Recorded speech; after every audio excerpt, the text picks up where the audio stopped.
there's also like that one that one pop-up where it's like, maybe you should go take a break. It's like that. Yeah, It's like I this know. strangely amazing picture of the Wii remote in the window. Yeah, it's like a really nice picture. And I always just say, it's like, why the fuck would I take a break? I don't take breaks. Oh. I'm on that grind 24/7. Welcome back to nonsense. You're finally medicated, I see. My medication is not kicked in yet. Still? Okay. Well, it's supposed to take like 4 to 6 weeks for it to fully like kick in. Oh, I see. And okay. we're only on like what, week 2? I guess I don't know your prescription, so I didn't really know what you're dealing with. But okay. Taking my 700 milliliters. That's not milliliters. Milligrams. I was gonna say, holy shit! It's not How much do you take? It is not a liquid. I haven't abused my medication yet. Don't worry. Not yet. Not yet. Not yet. We're getting there. But yeah. You know, when I was a kid, sometimes when I played on my Wii, sometimes I would just like sit here and just like listen. Yeah? Nothing calm to talk about? Well, it's we watched a pretty emotionally intense movie, and then the Invincible season finale was pretty fucking metal. So Okay. that's just when it comes to media I've seen. We can talk about that in a bit, though. That's all. The only thing I've seen this week's Nora. That's fair. Also, have you ever watched someone with a Wii remote before? What? Like how the music kicks and everybody's just like, oh. There's the one graphic there where it's like, be careful, strap your Wii remote to your wrist. Because like I've whacked some people with it sometimes. I've never done that. Wow. You haven't truly lived. Because I always have the little strap on. Damn, bitch. I already had one. What do you need a strap on for? You never know what I need it for. Just in case you need an extra one. Just in case you need an extra. Is one ain't enough. So yeah, we are at 105 stars. There are 15 stars left. Some of these stars are going to be hard. Well, we're So here. I'm going to try to beat this today.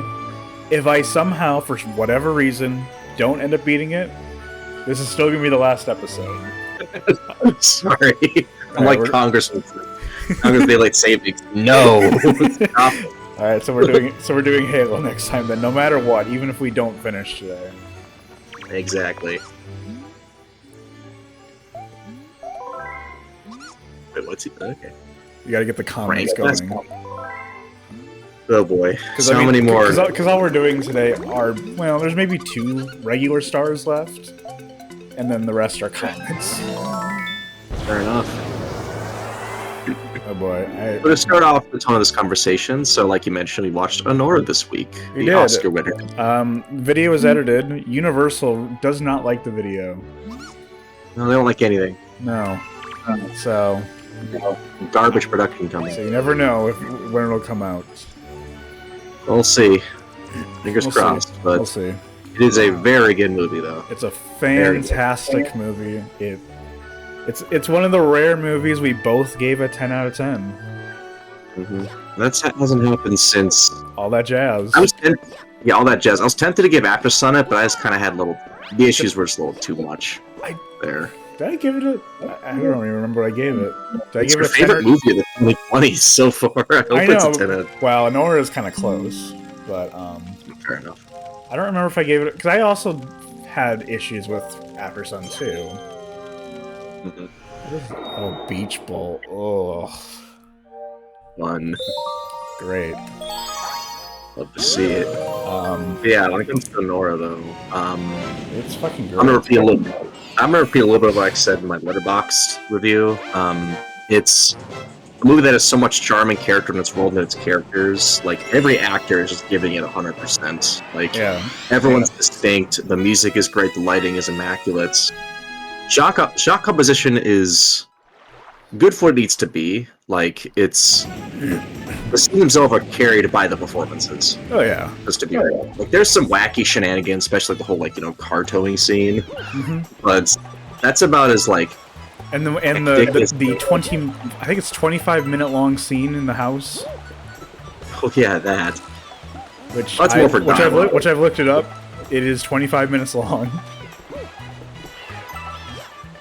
Must have been a pain in the ass to film that. Holy Yeah, and that scene is my only complaint because yes, it's too damn long. shit. I mean, That is my only complaint though about the movie. It's good. The scene is good for most of it, but it just gets. I get the point. You know what we say though. Remember? We don't get enough time with these characters. And honestly, I was thinking about that during that part. I never got like around to saying it because I was just too invested. Yeah, I mean, of course, it's great. I mean, it's fine. But yeah, that's like the only scene that you kind of notice. Like, yeah, the only scene you're kind of like, maybe not so. Yeah, that's the only scene where I'm not that crazy about. But when it comes to everything else, though, everything else is great. All the scenes in the club is beautifully shot. Like, it has great use of color and lighting in each of those scenes in the club. The sound is like perfectly balanced. Oh yeah, they're like in some movies, like if they're like talking in a club, you can somehow hear them clearly, even though they're like there's music playing and they should be shouting. But here it's like actually like balanced correctly, where it's like you can hardly hear them. It's like that one scene, Fire Walk With Me. Yeah, that's actually a very good example. Yeah, we couldn't hear a single thing they were saying in that. Well, they subtitled it even in Fire Walk With Me. They had to. Yeah, yeah, you did have to. But yeah, obviously the best part is Mikey Madison. I mean, her accent's fun, but her character is so like subtle in her decision making and in her performance. Like, there's such a rich story there underneath the surface that I really wish we kind of got a little more insight into. But yeah, the way the movie leaves you kind of fill in the gaps naturally. The synopsis called the movie a Cinderella story, too. I guess I can kind of understand that in some ways. It's very different from Cinderella. Yeah. Because, in Cinderella, like, the prince runs after Cinderella, well, in this it's the reverse. I mean, I've never watched the full movie, Cinderella. I haven't seen it since I was, like, 10 years old, so it's on the list of the old Disney movies I would love to go through one day. I wonder what else is on that list. I feel like once a year I'll cross something off the list. I just end up watching something. I think last year I watched Bambi for the first time. And I didn't really care for it that much. Yeah, I remember you reviewing that. I think Pinocchio was another one. But I always try to at least watch one old classic Disney movie a year, so I can like get those off my list. Back when they gave a shit about quality. Yeah, I've also done that with Studio Ghibli too. Yeah, that's also. Although I don't remember if I actually watched one last year or not. Wait, did I watch Castle in the Sky last year? I don't remember. You might have. No, I watched Whisper in the... What was it? Whisper in the Wind, I think it's called? You mean Valley of the Wind? No, what is it? It's no. Whisper of the Heart, I think it's called. Oh. It's the one where they they play like Take Me Home Country Road a bunch in it, I remember. They do? Yeah, like that's part of the plot. But I didn't really care for that one too much. I mean, I like John Denver, but like that's. I mean, it was an alright movie. I didn't like it. I didn't care for it that much. Fair enough. And of course, I have the whole Sans Boys in the Air, and I have the whole Miyazaki box set too. Have you seen Boy in the Heron yet? No. God, motherfucker. But I also haven't seen Howl's Moving Castle yet. Ponyo. His first movie, which is like Nausicaa of the Valley of the Wind or something like that. Wait, that one was his first? Yeah. Holy shit, dude was cooking from the start. It's in the box set, I just haven't seen it yet. And then there's also The Wind Rises, which is that, I think, it's the one that came out in 2013. I'm gonna be so real. After kind of thinking about it a little more, like we'll get back to Nora in a second, by the way. So I still have more thoughts to say about that. But after like some reflection, I kind of feel like Nausicaa is actually my favorite, while I think Mononoke is the best one. I should rewatch Mononoke. I really want to rewatch Mononoke and Spirited Away because both of those. It's been a long time since I've seen them. Spirited Away kind of was like, I mean, I was kind of indifferent to that one actually. I liked it, but it wasn't really all that. Well, I've always said that Spirited Away is my favorite. Before Castle in the Sky. I always said that was my favorite. Did you ever say the reason for that? I don't remember. I really like the music in it, and I mean, I really music's good. Well, that goes with like a lot of Ghibli movies too. Well, yeah. The soundtracks are very, very good most of the time. Yeah. I just remember like there's some memorable characters in Spirited Away. Mm-hmm. Oh yeah, they're not. At a time, it was my favorite. Princess Mononoke. I think I've seen Princess Mononoke twice in my life, and I think both times I liked it, but I didn't love it. I think it's one of those things where it's like kind of handles like a guy fighting for both sides of a conflict kind of better than a lot of stories attempt to do the same thing. It works better for that. Especially since Miyazaki is so anti-war, like him telling that type of story is very in his wheelhouse, and he isn't very maturely in that. But I guess for me, Nausicaa was more. I guess here's the thing: being a Western person, if you will, I think comes to the East, like war and destruction is a lot more prevalent, if you will, in recent memory. Sure. Here, like, we have, I mean, bad shit has happened, but we don't, like, God, we're not involved. Yeah, no, we are, for all things considered, we are pretty safe. Yeah. We have been for quite a while. So, for me, personally, Nausicaa hits a little more because I'm more invested in, like, topics regarding humanity and nature, while something more, like, a little bit more, like, Spirited Away and Mononoke can probably handle things like being exposed to horrible things from a young age and war and what our roles in it. I always forget that Grave of the Fireflies is not a Ghibli movie. Grave of the Fireflies? Oh, have you never seen Grave of the Fireflies? I've never even heard of it. That's another one I also want to rewatch again, but it is it's very traumatizing because it's about I felt invincible, bro. I don't want more of that. It's about Hiroshima. And it's very visceral. I assume it's animated then. Oh yeah, it's like I know Studio Ghibli's involved with it, but I don't think like they didn't release it. I think they like produced it or something. Yeah, I think they might need to cover up some like Hiroshima with like some cute imagery. And I don't think they just go straight up. Right. But what's it called though? Grave of the Fireflies. Grave of the Fireflies. That's like a lore of flies. That book is weird. Look it up. Alright, fine. Jamie, fact check that. What'd you just tell me? That's a Joe Rogan reference. I've not seen a single episode of that podcast. I never intended. I've just heard that before. I haven't watched it either.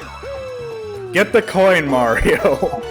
Shall I read the There you go. the plot synopsis, or you? It's go to IMDb. Whatever you want to do. I ain't read enough Wikipedia. That shit can be tainted. All right. That's not okay. So, story of Seta and Setsuko, two young Japanese siblings living in the declining days of World War II, when an American firebombing separated the two children from their parents. The siblings must rely completely on one another while they struggle to fight for their survival. Yeah, that is World One for Ghibli. Yeah, they're involved with it somehow, but it's released through like a different studio. Yeah, let's see if I can find the production something. Where was it? Wasn't animated by? It's an anime. Well, I know what. No shit. I'm looking at the picture. Wait. Yeah, it was produced by Ghibli, directed by Isao Takahata. Actually based on a book, short story actually. Oh yeah, I've heard that before. That is true.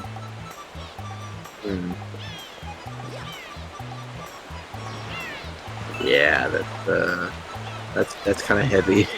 Yeah. I remember it being really good.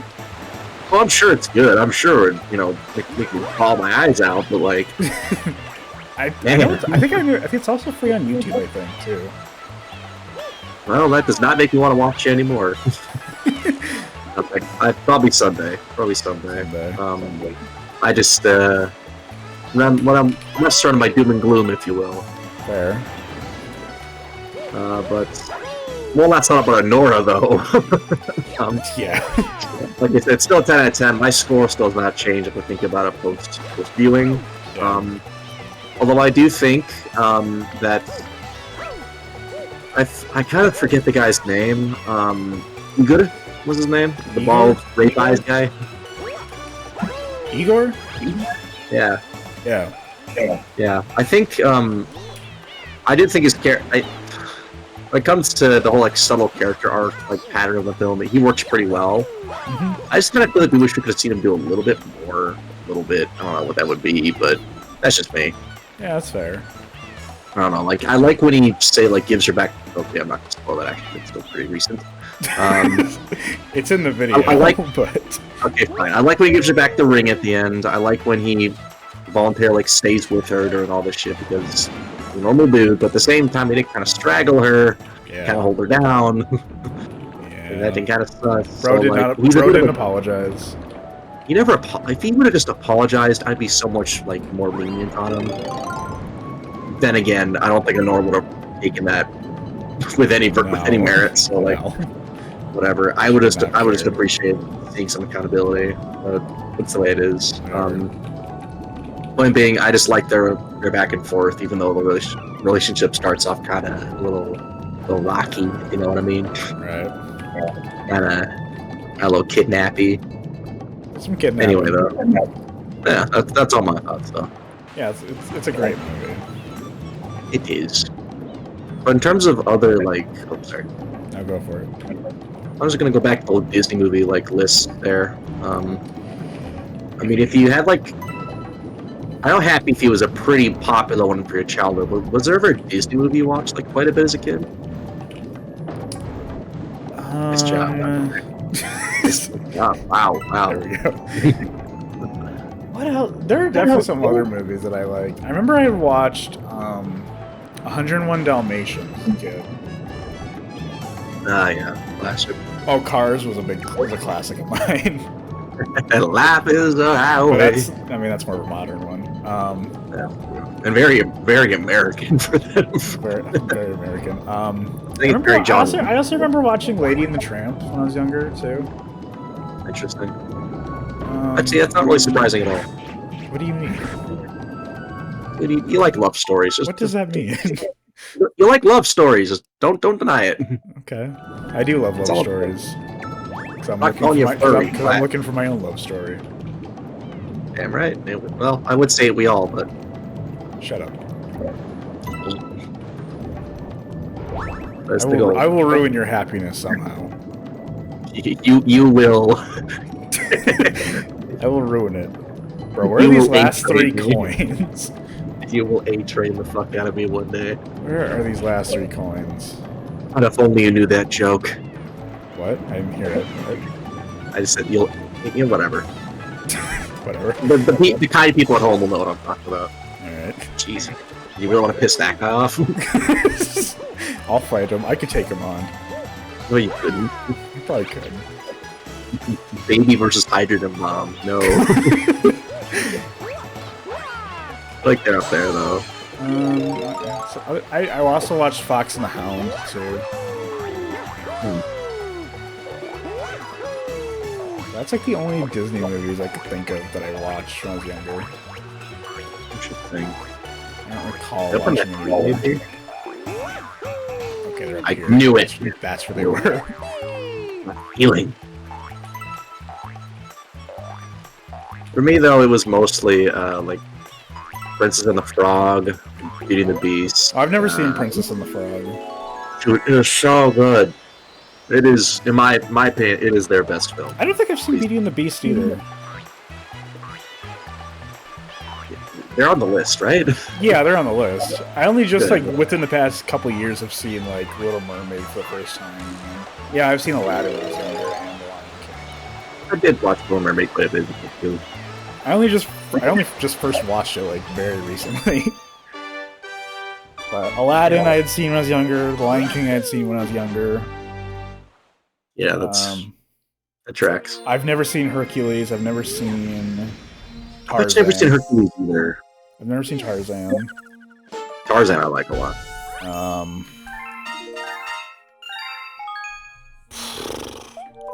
No. What other Disney movies are there? Quite a lot of them. I know. I've seen Peter Pan. That movie sucked. Yeah, I definitely liked it as a kid, but as I've grown older, it's really not aged well. The best version of Peter Pan is David Bowie's Labyrinth. Fair enough. I like Fantasia too. Haven't you seen Fantasia? Fantasia is kind of a movie, kind of not a movie. Yeah, isn't it kind of like a mashup of things? It's like a concert film, but animated. Make it like a movie. But I like it. It's I don't know. I liked it when I saw it like 3 or 4 years ago. Or something. Oh boy. So I lagged hard there. What'd you say? I saw it like 3 or 4 years ago, and I remember liking it. Why do you like it? I've never seen it. Anyway, what other Disney movies are there? Still quite a lot to pick from. I think I've seen most of the Pixar movies. Yeah, I haven't seen Meet the Robinsons. Oh, dude, Meet the Robinsons is, I wouldn't say one of their best, but it definitely is one of the more iconic. Is Bolt Pixar?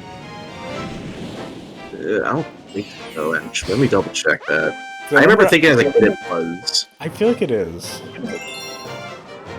Because I know I've seen it, and I was like... No, Google, you do not want my precise location looking up the Bolt movie. It's just Disney animation. Oh, okay. So I have seen Bolt then, too. Wait, John Travolta was the dog? There's a time limit to this one? Okay. Both shot at the same time by two completely different things. Bolt confused the shit out of me as a kid, though, but... The Incredibles, I'd only seen them for the first time, like, 4 or 5 years ago. That's a good one, though. Wasn't really my thing. Oh, yeah, you don't like superheroes. Yeah, I didn't really love it. It was more of a... I mean, I like it a lot more just because it goes against... It kind of... It's one of those, like, goes against the tropes of the genre, I feel. Sure. And I think just the characters are really good. I don't know. I love WALL-E. That's one of my favorite Pixar movies. It's a lot. It's warranted. It's one of their best. I would love to watch Ratatouille again sometime.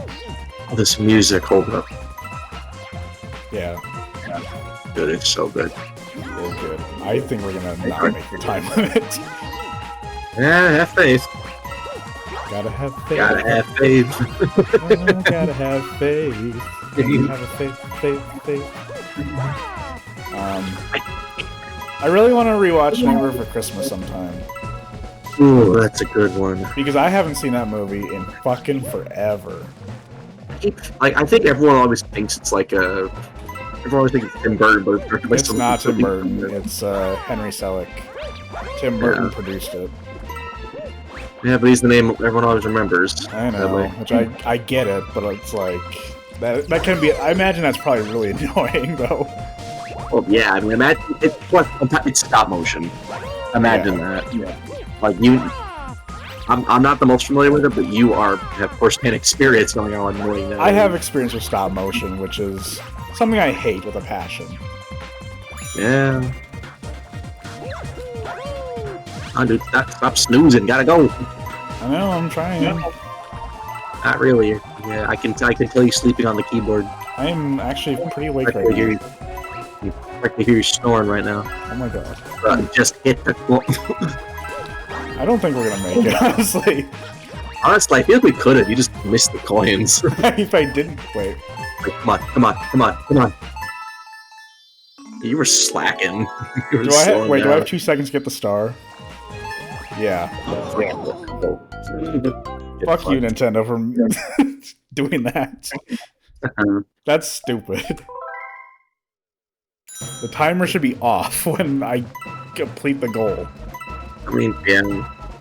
They just got that dog in them and they made Also, this. 2.5 minutes is not a lot of time.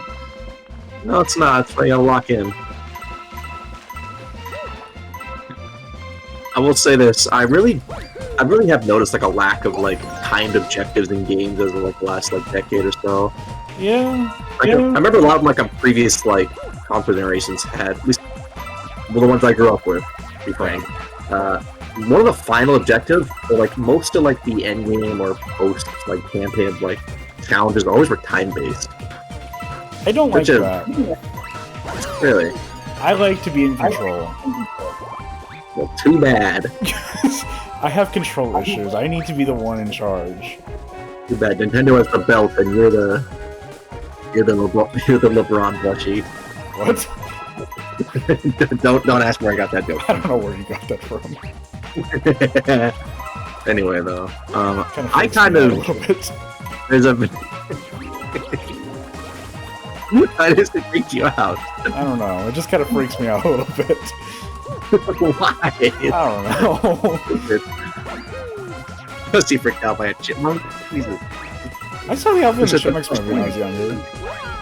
I didn't like those. I didn't either, but I remember I saw the first 3 of them, and I hated all 3 of them. You saw the first 3? Yeah, I've never seen... There's only 4. I haven't seen the last one. I mean, I don't think a lot of people saw the last one. I remember seeing it advertised, though. But Actually, I will say this.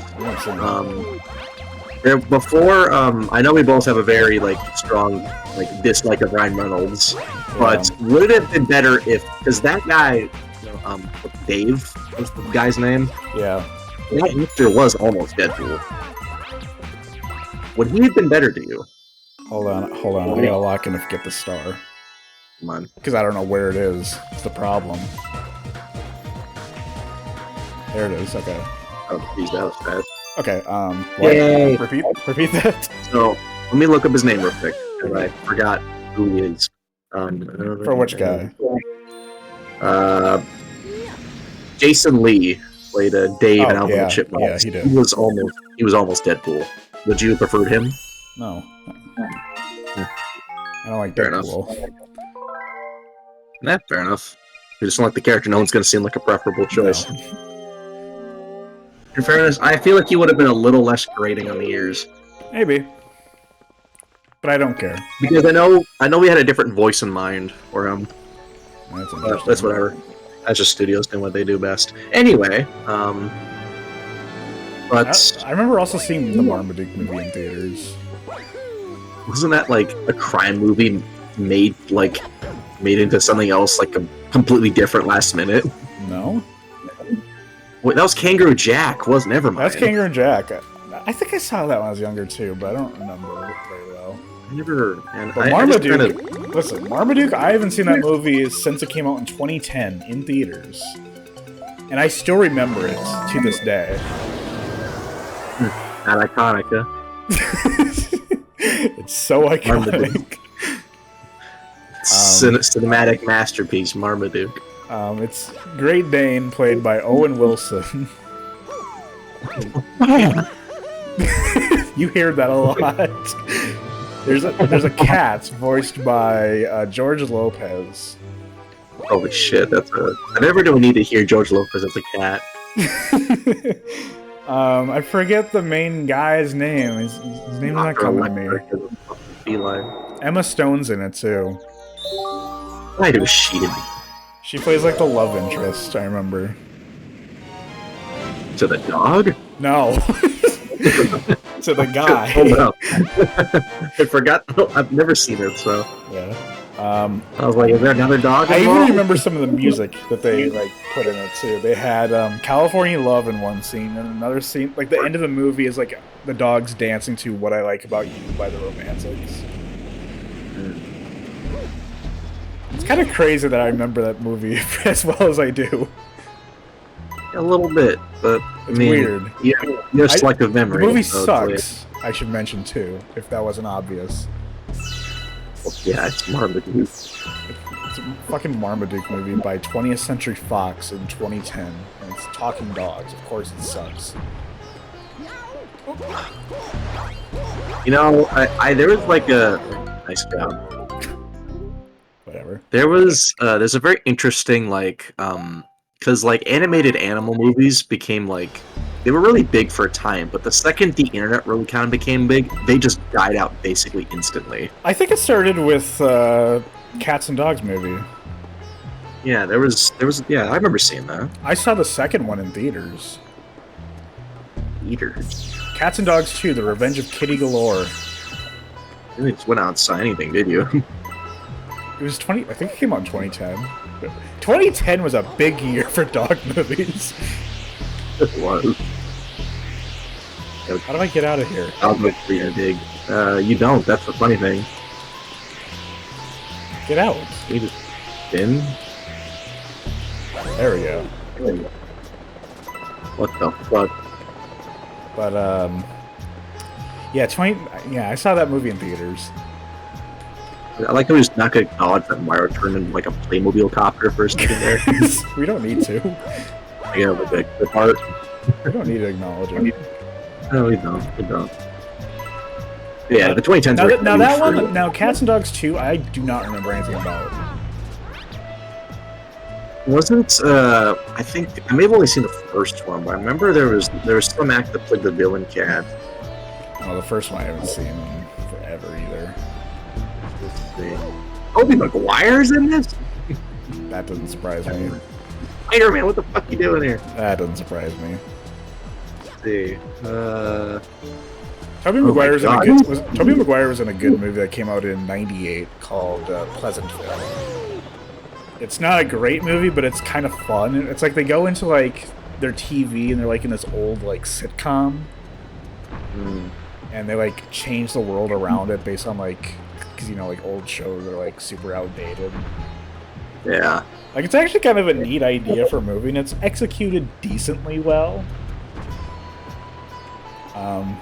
It came out before Spider-Man. It came out the same year he was in Fear and Loathing too. Oh God.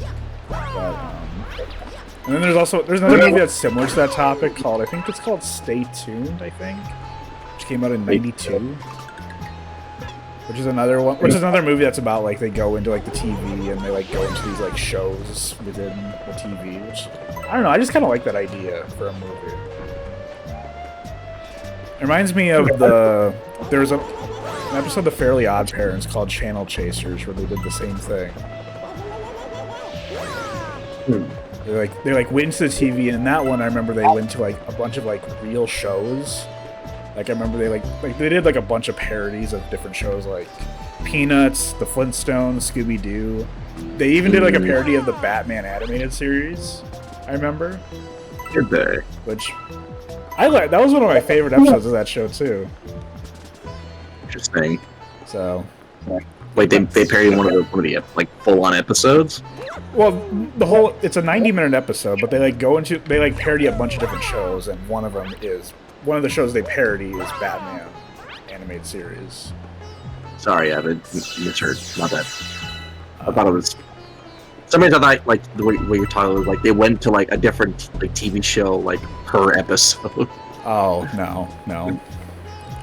I also remember there was a 3-part episode that involved Kiss. I remember. What the No, fuck? don't die. Great job. There's a 3-part episode of The Fairly Odd Parents where like the band Kiss is involved. And they're voiced by all the band members too. It's called Wishology. Yes. Wishology. Okay. Like that's like a super strange thing. Like, why were they in like a kids show in 2009? A trilogy of television shows? It was a trilogy. They were all like 60 minutes each. And they went all out, dude. It was like a 3-hour movie. Shit, brutalist. Get fucked. Have you ever seen the actual Kiss's movie, Kiss Meets Phantom of the Park? I have never seen that, no. That's a really funny movie. Is it? It is so not like available anywhere. It's not available anywhere because they don't like it. And it's not like a music video movie. It's like an actual movie. From what I remember, it's like an actual movie, and there's a bunch of their songs in it. Okay, because my standards for like bands making movies is now Pink Floyd's The Wall and Vanilla Ice's movie. Cold as Ice.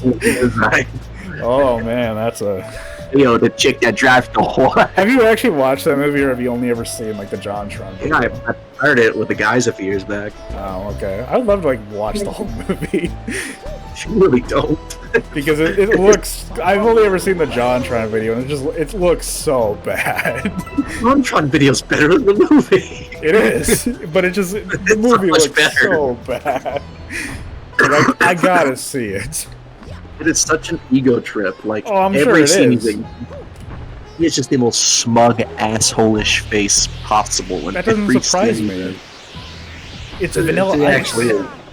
Well, yeah. It's Vanilla Ice. Man, that doesn't surprise me. Also, forgive me, but didn't he also lose like a lawsuit against David Bowie like back in the day? Yeah, because Ice Ice Baby uses a part of Under Pressure, which was written by Queen and David Bowie. Right. And so, because he lost it, they had to put David Bowie and I think Freddie Mercury as like gave them songwriting credit for for Ice Ice Baby.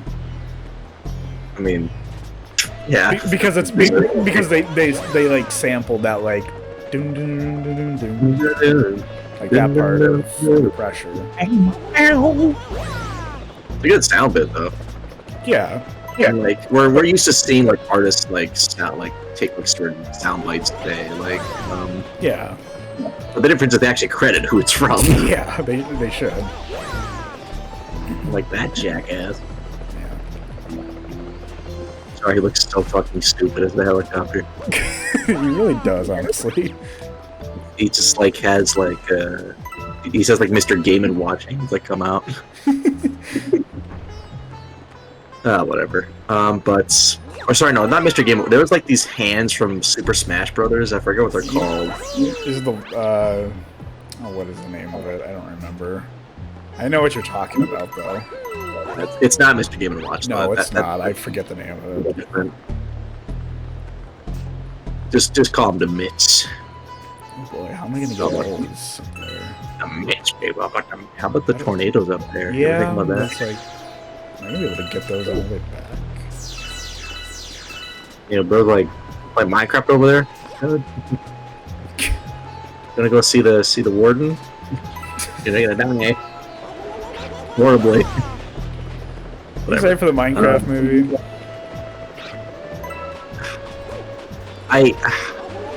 Alright, next question. Okay. I'm not excited for it. I am just deviously intrigued to see just what it actually is like. I'm not gonna see it in theaters. Never. I might be seeing it in theaters. Well, it's just not. Not by my own choice, I should mention, though. Good. It's ever since goes, I can steal me. Yeah. And the nethers. Those. It looks even worse than the Five Nights at Freddy's movie. It's just so on the note. Like, the FNAF movie was dumb, but, like, it kind of tried at least a little bit. It has charm, but... Like, Minecraft just seems like it's just shamelessly trying to be like, oh, here's the stuff from the game. Like product? Question mark? Yeah. Like, plus Jack Black is obviously just there because of the Mario movie. Yeah. Like, there's no reason why he's Steve other than just that. Yeah. Like, I mean, granted, I don't know who else I would have put in place of Steve. Granted, I'm not sure I would have even had him in the movie. That's why you just don't make a Minecraft. Not every game needs to be can be made into a movie. Right. And I was actually kind of having a little debate about like the same thing with that same topic about Halo, like with so much a couple days ago, because it was a garbage TV show. Because the game itself, the story is built in the framework of it being a video game. Yeah. Not meant to be a TV show or a movie. Sure, the action will be fun to see, but am I wrong to think that the action's more fun when you're actually involved in it? Right. Like, come on, dude. I don't know. It's just because movie producers and people look down on games as a medium, so that's why they want to turn it into movies and all that. Yeah. Plus, they think it gets some more money. Anyway, though, but Minecraft, though, there's definitely a lot of, like, I do think when the first trailer came out, there was a lot of, like, disingenuous criticism, especially a lot of, like kind of blatant racism, where it's one of the cast members, you know what I'm talking about. I don't remember that. Well, I do. It was just, there was obviously a lot of stuff wrong with that first trailer, but that's not one of them. Yeah. And there's just a lot of disingenuous criticism about a lot of movies these days, but that's one I remember very vividly. But yeah. Also, did you see Mickey 17 yet? Yeah, I did. I totally forgot about that. Yeah, I saw Mickey 17. That's good news. It's like you just forgot. It's solid. It's a solid movie. I know Pattinson is kind of he's developed a large repertoire of accents and caricatures over the years. He plays an okay character. He plays 17 Mickeys. He plays multiple characters that are kind of the same character. What's that mean? Let's just say there's other versions of Mickey. Man, none of them are a mouse. Not one of them is a mouse. Damn it. I know someone posted a clip of Mark Ruffalo like branding his face. I'm like, why the hell did he do that? Mark Ruffalo plays a very relevant character. Fucking Elon Musk or Trump there. Kind of both, honestly. Oh good God. He plays it kind of well. There's a scene in the movie that is very reminiscent of Challengers. I'm not gonna say what exactly, but you know, you can put two pieces together. I'd rather not. Or put three pieces together. No. If you get what I mean. Oh. God damn it, Mark. It's weird seeing him like play like a villain these days though, because like he was like such like a good guy type of like typecast back in the day. Who? Mark Ruffalo. He was like a lot of rom-coms, and I mean obviously he was open to Hulk, but he's in Eternal Sunshine too. Yeah, that too. Isn't he like? What is he in that again? He's like the guy who like who's erasing Jim Carrey's brain. Oh right, never mind. So he was always a villain from the start. I'm just Where is the last coins? Why do we do this every time? I mean, he was sort of like a for a couple films at least. He was kind of like he was honestly pretty likable. To be fair. That being said, Mark Ruffalo is not in that Challenger scene. Well, obviously. It is a Robert Pattinson scene. Yes, all 16 Mickeys, just a 17. I mean, I'll just start going right at it. Stephen King style. Oh! More Good Will Hunting style, actually. I would have never guessed those up there. Like you didn't hear what I just said. No, I heard you. I heard you. And like... I just didn't want to acknowledge it. Like a certain movie producer is like, nope, just not going to talk about that. We're just not going to acknowledge it. But yeah, Mickey 17, solid movie, 7 out of 10. Fair enough. It could be better. Well, some people said it was disappointing, though. I don't know. mean, I you wouldn't say. all that. I'm not gonna say it's disappointing. It's no Mario. Great job. We are getting those fucking stars, no matter the cost. At least now I know where they are. I sure do know where they are. You do know where they are. Sure do. Where, I hate there this you go. galaxy. It's not very fun. It's a lot like the one about the Castle one. Mm-hmm. From, I hate doing. I don't like purple coin stars. Man, if only we would have set like a more realistic like end goal for this. Yeah. This is not fun. Well, that's where we're gonna make it fun now. So, unless I didn't want to talk about was I've been invited to a little screening coming up. Oh, have you now? Which I just learned within the past couple hours. It is a movie that has not come out yet. That I'll be seeing about a month early. Morbius 2? And it's also a Q&A with the director, too. What? Happening in my area. You know, are you allowed to say what the movie is? I don't know. Am I allowed to say it? I will say that I wasn't the one. I wasn't the one invited. My friend was invited, and she had an extra ticket, and so we're going with it. I don't know if I'm allowed to say it. Or I can't. I haven't signed like an NDA or anything. You just text it real quick so I can just know something on it just feels worse. Yeah, just in case.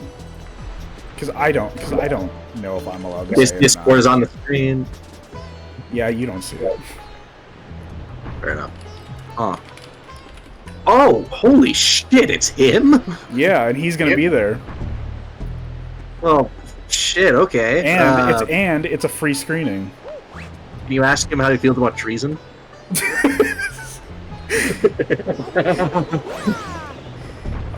So yeah, that's on Sunday. So just holy shit, that's awesome, dude. Yeah, so I don't know if I'm allowed. I'm probably not going to talk about it next episode just because if the movie doesn't come out, I think until like the end of April. I'll be curious about it. But I will. Maybe I'll like talk about it and then like cut it out of the video or something. I don't know. How the hell was she invited though? Her college like sometimes has like free screenings that they like have. Bitch. Sorry, no, sorry. She's a great person. She's a great person. I'm just being salty. Like her college, and I guess my college too. They like in the film community, they like reach out for like they don't like set up the screenings, but they like look out for them. I see. And so I guess they had like something for like I don't know if it was like a lottery thing or not. Something, I don't know. We're being so careful here. Because it's a very, like... She showed me the email of it. It seems like it's an invite-only thing. Nice job. I guess it's not a secret screening, then. Everyone who sees that, feel free to stop by. Yeah, it's warfare. Like a Twitch raid. It's warfare. Yeah, it's a song. If the name is on the fucking theater's website, I might as well just say it. It's there you go. Alex Garland. Yeah, there you go. Guy who made Civil War. Guy who made Civil War and Ex Machina. Yep. And is it A24? I love Ex Machina. What? Ex Machina. Do you know if Warfare is produced by A24 or is it? Yeah, it is. Yeah, that's awesome. I don't know much about the movie. When we saw Mickey 17, we saw the trailer for Warfare. It's obviously a war movie, but it takes place in like the war in Iraq. Oh boy. That was the only thing I got from it. I didn't get really much else from the movie. Let's hope they call foreshadowing some stuff. Well, I don't know. We'll see. Civil War sucks. It's not that bad. It's just not that great either. It's bad. I don't think it's bad. The more I think about it, it's kind of bad. Yeah, it's just one of those things you just kind of have to like get along with the premise, and that's about it. Yeah, I couldn't really get into it. Fair enough. Except for Nick Offerman, he was good. But that's it. I also really liked what was the one actor's name again? Which one? Hang on. He was the big old guy. Big old guy? Even McKinley Henderson. Yeah. Okay. He has like a beard. He was like kind of the grandpa figure of it. Oh yeah, that's right. I like his actor. He's just a chill dude. But yeah, Alex Garland's gonna be there. I think some other people are gonna be there too. I don't know if they're like the actors or producers or not. I don't remember. Yeah, maybe a couple FBI agents just in case. Yeah. So. Yeah, that's something coming up. Yeah, just a small thing. That's just a small thing coming up. Yeah, any other big life events you forgot about again? Big life events. I don't know, just forgot about that. Yeah, I did forget about that. I guess so. What's the college again, though? Columbia. Columbia, yes. And you're. I've been asked what you're going for there, and I'm like, isn't it your master's? Bachelor's. Bachelor's. Sorry, I keep saying master's. I could go for a master's if I really wanted to, but I don't need it. I don't think you need to, but I mean, I don't need a master's. Would you? I don't really. I don't have a desire to get a master's. Fair enough. Your term is you start going back in September, like usual. Yep. Is the schedule kind of similar to the way like our schools have been operating here, where it's like after Labor Day you go and you like middle of May? No, you said like paper in the middle of the tornado. What? Or does the term like you know if the dates are similar to like back here? Oh, I imagine they probably are. Yeah, I mean, I imagine I know it starts after Labor Day. Okay. How you feeling about it? At this point in March. It's a while from now. Yeah, it's been a while.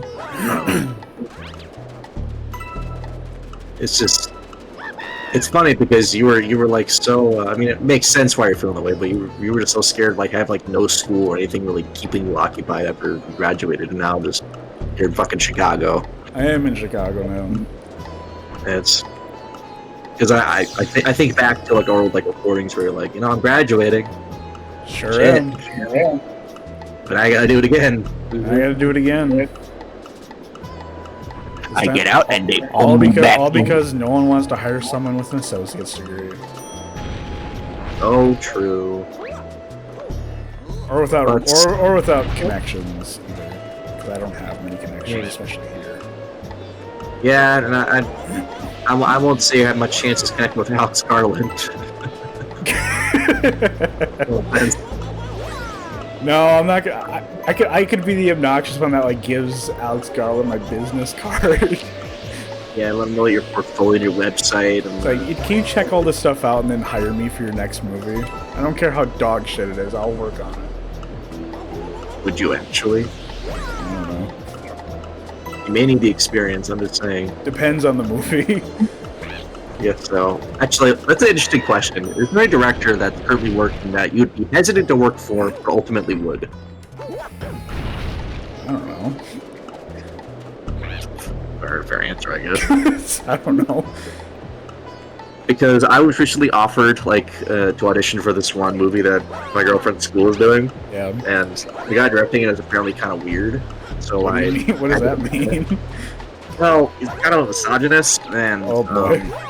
He had his ex on the crew for a while, but kind of kept disregarding her a lot. Oh boy. Like, I'm convinced.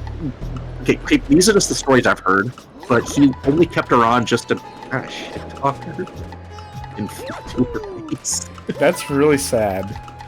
It's really sad, and yeah, the sad part, the script was so cool because it was like a found footage thing. It looked fun. I feel like there's enough found footage movies in the world. There are, but the scripts look fun. The character dynamics were written decently. So I start leaving the 2 coins back up there. I know. But yeah, I'll just wait out for another offer, I guess. Comes to that. Yeah. Like, granted, there's a lot of. I ask it because I hear a lot about the people at that school, and I'm kind of thinking like, let's see how that applies to the big industry. And I'm gonna be real. I feel like I would never want to work for Nolan. I guess that's probably the one then. I probably wouldn't work for Nolan either. But I also feel like, gosh, I mean, I'd love to work with Scorsese, of course. I think he really would. Before he kicks the bucket. Naturally, that's just kind of like a bucket list thing if either of us get big enough. Yeah. I wouldn't mind working for Tarantino. Tarantino would be kind of funny. He'd be really fun, I think. I feel like we could like talk a lot about film too. Yeah, and considering he and I share very similar names, it'd be like, hey, brother, how you doing? Yeah. People, I'm not sure how much you heard of it back in high school, but people used to call me him all the fucking time. Well, I believe it. It sucked because I don't like feet. But there's one.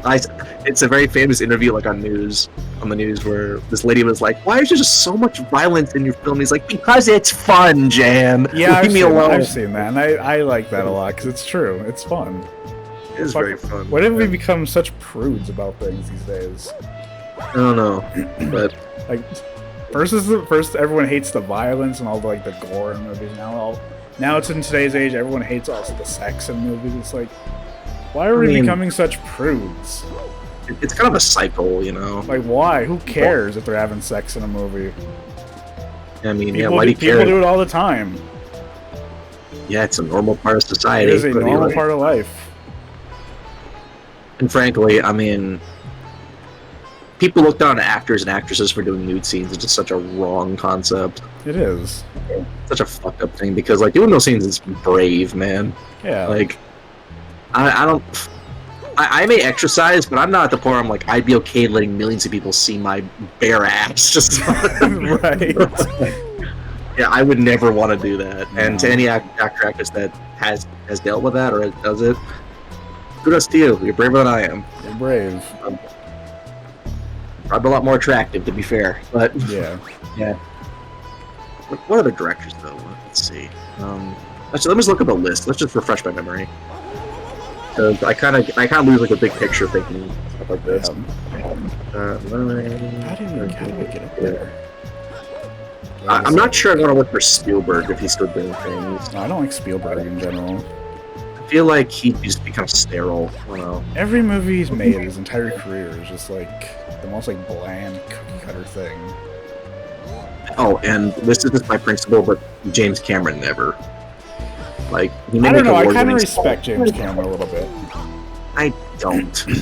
Even though, like, The Abyss, you know, like, yeah, maybe that is kind of where we're pushing it. I just feel like, I mean, if he was able to get away with it once, that's just kind of like a bad sign to me. Yeah. Because, like, say, like, body transformations for movies, I feel like when a director puts actors through hell just to make something work, it's just kind of sets a really shitty precedent. Yeah, it kind of like does. It's not a sign of like an auteur or a passionate filmmaker. That's just a guy who doesn't want to do his job right. Like, I mean, think about it. Directors supposed to be leaders. They're supposed to like keep the crew and the cast on track. The cast know what they're supposed to do when it comes to the story. Yeah. Crew for all the technical stuff. Right. If you have to get angry with them about it, like, you're not doing it right. No. Like, that's just me. He's a bit of a dickhead. Now, I know you respect him, and that's your opinion. I won't argue with that. But, like, to me, I don't know. His movies are not good enough to warrant that type of behavior to me. Now, that being said, I also hate Avatar. So, oh, yeah. If he could get away from Avatar, that would be great. And then I would work with him. He's not gonna, though. He's not going to, but he's gonna spend the rest of his fucking life doing Avatar. But you're kind of back to a more positive one. I'd love to work for Del Toro. He looks super fun. Yeah, I don't really know much about. I haven't seen a lot of his movies. Well, what really kind of sold me is that he just put Gladys in Pacific Rim just because he thought it was funny and he likes Portal. Yeah. So I was just like, you know, personalities will just jive fine enough. God, how long did it take me to do that Purple Coin Star? I'm not even paying attention to the clock. It feels like I was like 20 minutes. If we still have like 7 more. We have 12 stars left, and we're an hour in. Oh, it's 50. We have done 3 stars in an hour. Man, pick up the pace, bro. Come on. I'm not done playing right now. You guys just shut up and let you focus. How about that? It's not even that. It's just getting all the coins is time consuming. Yeah, the challenges are kind of dumb. Yeah. I think Edgar Wright would be not too bad either. Last movie he made kind of sucked a little bit, but yeah, it wasn't that great. Last but, Time in Soho was kind of not great. Fair enough. I'm not too sure I feel about Denis Villeneuve building the wave. No, I'm like, I man. wouldn't work with him. Yeah, I feel like he's too distracted by Dune right now. Yeah, I have no interest in Dune. I know he's gonna bring Timothy Chalamet to me, and I'm gonna want to punch him in the face. He already kind of has for me. Well, you didn't even get to meet him. No, but again, like campus, I was relatively near him actually, which was weird. And my friend actually said hi to him, but he was like, "Go!" I would love to punch him in the face too, because I don't like him. But other people, Fincher, that's a yeah. Oh yeah, Fincher. That's one of the easiest. Yeah, to. Let's see. We already said yes to pick. I personally said yes to Del Toro. You're kind of indifferent. I don't know much about him, so I can't really say. Holy shit! This article is trash. I'm just gonna leave you. No. They put Nolan as the best director of the modern. No. Nah. That's blazing beyond. That's reason. crazy. Let's see who else. The funny thing about directors is that I'm sure there's just so many working today that we'll just never hear about. That are actually probably really good. Yeah. Which, I mean, that's a big reason why we want to be more involved with, so we actually get to know their names. But Spike Lee, I actually wouldn't mind either. He's fun. He doesn't make a lot of great movies. Really? No. Wasn't he? Wait, did he? Do the Right Thing is fine. Black Klansman's fine. Oh wait, I'm thinking of the wrong guy. Then never mind. Not Spike Lee. That's kind of about it. Actually, Malcolm X is a good movie. It was a really good heist movie, which I remember someone with last name Lee making. What? There's just this. Hang on. Movies I think this one. Inside Man. Yeah, it was. Oh, look, that's a really good one. I haven't seen it, but I've heard of it. Oh, it's very creative. It's very interesting. Yeah, I guess Spike would be a coin toss. I guess. How about that? Sure. You're retired. Gonna work. I don't have many names I know on this list here. Yeah. Let's see. Mel Gibson, never. Easiest no I've ever seen. I think Mel Gibson's working on the next Passion of the Christ movie. Making another? Yeah, they're doing a sequel. Oh, I can pin him with a cross next time. Dickhead. And I think they're working on a sequel to that and also Apocalypto. I have no idea what that is. That's another weird movie that he made. Mangle was a little bit of a weird one for me. I don't really care for him. I mean, he really just picks and chooses what he actually cooks for. That's the thing. He made Ford v Ferrari's good. He made the last Indiana Jones movie. Oh yeah, that's why he's the coin toss. Which I still haven't seen it. Don't. You don't need to watch anything beyond the first two or three, I guess. I don't know. What you care about that franchise. 1 and 3 are the only good ones. Yeah, 2 was just kind of the Temple of Doom I never liked, and then Kingdom of the Skull sucks. Fair enough. Not even worth it. Well, he made Great Showman gross. Ooh. I'm not a big fan of that film, by the way. I want George Lucas to die. He's long retired. I want him to die. Why did we have to lose Lynch and not George Lucas? Yeah. He'll have his time. Good. He's weird. such a... Anyway. I fucking hate Star Wars. Let's see. Actually, well... You ever really... There's some actually really start looking into... This, you get her name right. What? Marsha Lucas, that's what her name was. Who the fuck is that? That was his ex-wife. She's the reason why the dialogue in the first three is tolerable. So, while I get you don't like the world building, she's the reason why they're watchable. Huh. Interesting. So, give her some credit at least. I'm okay. Because the dialogue, you should, have you ever seen the original draft? You're so bad. Seen what? The original, like, scripts for Star Wars? No. I'm not a nerd. I don't read scripts of Star Wars. Back, douchebag. Okay. There was some, because, like, it was Harrison Ford, actually, said in an interview that, like, he held him, he would tie him up and force him to say his own lines at gunpoint. Like, I mean, they hated... I really like how Harrison Ford hates Star Wars. Yeah. I respect that. I feel like... There's worse things to be remembered for than Han Solo. Like, you want to be remembered for fucking General Ross from Captain America 4 instead. Like, pick and choose, bro. Come on. Like, it's his choice, but his standards for his job have kind of gotten worse as he's gotten older. My favorite Star Wars movie is the Holiday Special. We have never even seen it, and you would hate it beyond belief. I actually have seen it. Why? Why is that one your favorite, then? It really... it's a joke. Okay, good. Like, that one, I mean... horrible. The only Star Wars movies I've actually seen are... the original movie... Phantom Menace... Last Jedi... and that's it. You just pick two of the worst ones, and then you'll...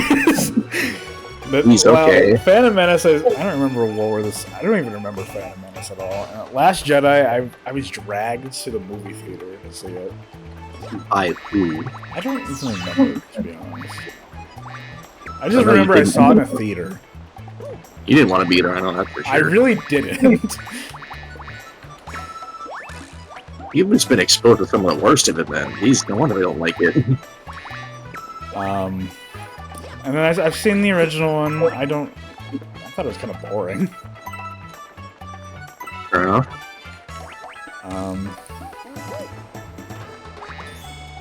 Yeah. I played one of the Star Wars games when I was younger.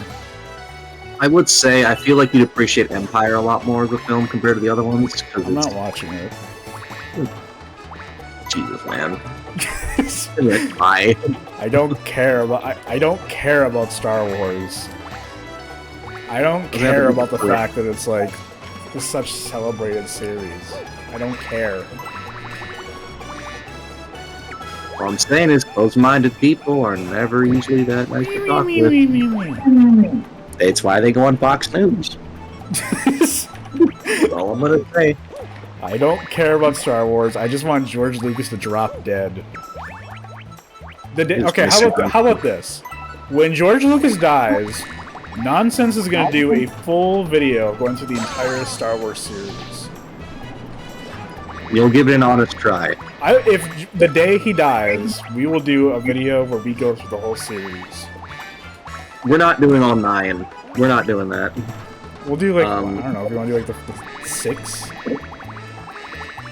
Here's the thing about... I like Star Wars, but I'm not the biggest fan of Lucas as a creator either. I've seen, because I've seen a couple of his other movies outside of Star Wars. I've seen American Graffiti, also sucks.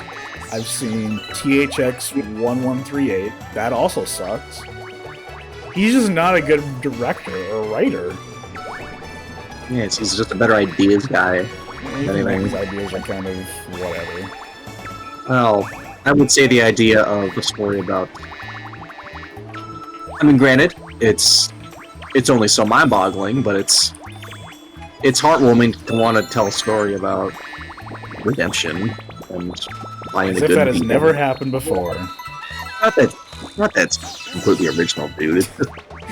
nice. I don't know. I kind of like being hard on Star Wars. It's a good like punching bag. Fair enough. It's a little easy, especially with a lot of the movies being as bad as they are. Yeah, I know. I like making fun of them. I love making fun of the stupid people who like Star Wars. Yeah. Back to what I was originally going to say, though. The prequel, I'm not sure I'd want to rewatch all three. It's totally fair. I'd only want to watch the third one, if anything, because the first one, Phantom Menace, I'd be okay seeing it just for Liam Neeson, because I like Qui-Gon as a character. Oh God, Liam Neeson's in that movie. That's right. Yeah, it was. Totally forgot about that. He just has like a very like cool character for what he's involved in. He's come to the world. That's about it. Everything else I just kind of don't really care about. 2 is just bleh. I'm not gonna lie, I don't like that one at all. I like Camino. That's a cool planet because I like the ocean, but that's literally all I can praise. Okay. 3 is just. Granted, the writing is just about on par as the other two, at least prequel-wise. I also want to say that Marcia May, she divorced Lucas in '83, so right actually when Return of the Jedi came out. It's really funny. Which fun fact was going to be directed by David Lynch? Yeah, except he wanted to do Dune instead, which we don't know that. I don't know which is worse. Either way, it was a lose-lose situation. I feel like I'd rather watch Dune than Episode 2. I'll say that. I don't know.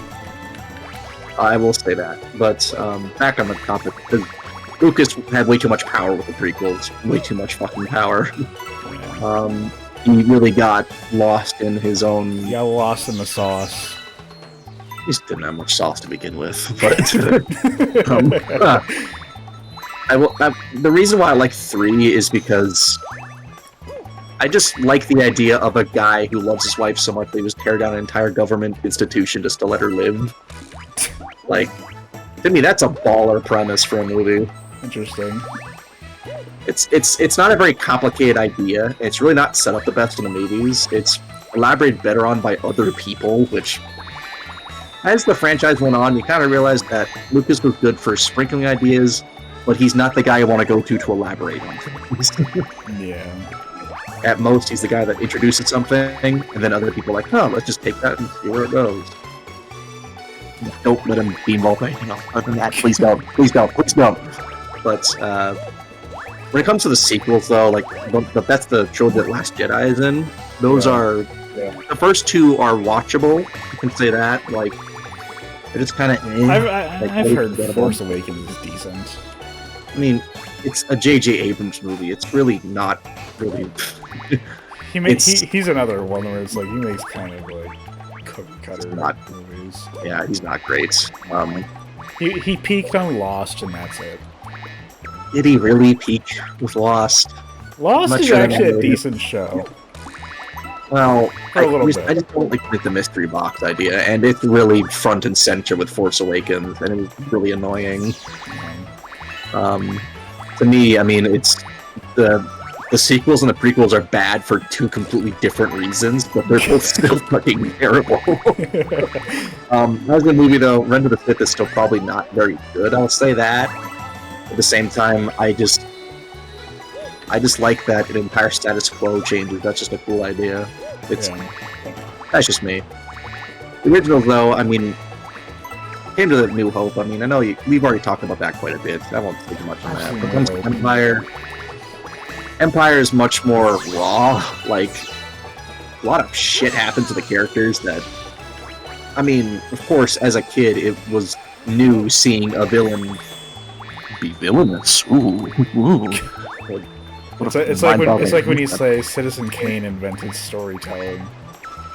Yeah, I mean, it didn't, obviously, but it was just a lot of people's first exposure to, like... Yeah. I mean, when it comes... I don't know about Citizen Kane being exposed to storytelling and everything. That's just weird, but... It's just a joke. Yeah, it's a joke, but... Villains being villainous is not really... It was just my introduction to the idea. And Darth Vader was really cool in that film. He just never stops being just the most deliberate and smartest and Honestly, the intimidating ass guy in the room. It's just cool. But Return of the Jedi is not the best, I'll be honest. Yeah, I've heard that. I like it for what it is. It's fine. It's just I really wish Lynch was a part of it. I know he didn't want to be in the end, but I really would have wanted to see that. Especially now. Again, I feel like he was in kind of a lose-lose situation. Oh, he was definitely, but no matter what, he was not going to make a good movie of either of them. No. But at the same time, Return of the Jedi did not need teddy bears taking on fascists, I'll say that. It's a silly idea, Wicked's cute, but... And a little bit the music for the bears is nice too, I like it, but... It's the way it is. That's most of my stuff. I mean, I just think the original three have a... It's a very, like... It's a very simple and very, like, heartwarming idea that's played out in a pretty fun, wacky world. That's all. That's a lot of talking from me, though. I'm sorry about that. I am now done. I will now be silent for the rest of this entire recording. No. I'll also say, I don't really like the score for Star Wars either. Oh, that is probably the thing I'll disagree with you the most on. I think it's kind of bad. Bad? I think it's a little loud and obnoxious. Would you prefer it be quieter? I don't know what I prefer. I'm mainly talking about the main theme, because I do remember some songs being okay. Of course the main theme is loud, it's the introduction, dude. It's still obnoxious, though. I don't like it. Fair enough. I also don't like the text scrolling thing. That's stupid. It's an exposition dump. It's a really different type of world that people were used to, so maybe it was necessary. Yeah, whatever. I don't like it. I mean, would you rather just said all of it? No, I'd rather, me, kind of understand it. Let me see it for myself, and not, just read it to me. Rogue One's for, I guess. I don't know. That's the story that the title called, at least in the first one, tells. Right. Whatever, though. I think, I am fully aware Star Wars is not for me. Yeah. Just like Lord of the Rings is not for me. Yeah, Lord of the Rings, I've definitely kind of gotten harsher on as I've gotten older. I watched the first movie for the first time, I want to say, last year or the year before. And there's some, the CGI, there's a little bit of CGI that looks like it came from, a PS2 game. Oh, what, 2004? 2001, but regardless, it still looks bad. It Okay. doesn't age well. There's also a lot more practical effects in it, though, than I think there was CGI. Sure. Yeah, the orcs look great. And it's also just way too fucking long. I mean, that's the... Actually, how long is the basic standard edition? I've seen, the extended ones, which are way too long. I only watched the original theatrical version. I could never sit through an extended version. Oh, yeah, ooh. Those movies do not need an extended version. It is already too fucking long. Because you know what? You don't need everything from the book. You don't need everything. You can cut some things. That's why I like Invincible, to cut a lot of the fluff and get right to the interesting parts. Just cut all the fat, just the meat. And this needs to go on a cut, dude. But yeah, the weird thing about Lord of the Rings is I really like Gandalf, and I like Bilbo. Well, that's because they're just very, they're just chill guys in really insane scenarios. They just laugh at war because they think it's stupid. I vibe with that. That's about as far as that goes. Yeah, I don't... I have zero interest in watching the other two. I would never watch the other two. I don't force you to. Those movies are very much about those moments where it's I just kind of sit through the walking, sit through the exposition when it's there, sit through maybe just a lot of a lot of in between. Again, you can cut things. You don't need a 3.5-hour movie of people walking. I appreciate how practical like the original 3 were, even though they had a lot of CGI and all that. But still, I mean, the stuff they shot on location looked great. Though I mean, it's a big ad for New Zealand basically. But yeah, New Zealand's a gorgeous place though. So it is. I would love to visit New Zealand. I will say, God, I mean, they really should not have made The Hobbit. They really should not have made that as a trilogy. Oh, good lord. I don't know anything about The Hobbit. I don't care. Well, it's a very short book. Let's just get that straight. It's like, let me just look up, what was the original page count for The Hobbit? Let's see. Hobbit original page. Oh god, we're doing out of Shadow Mario. That's not fun. It is only 300 pages, bruh. And they turned that into 3 movies. WB's greedy.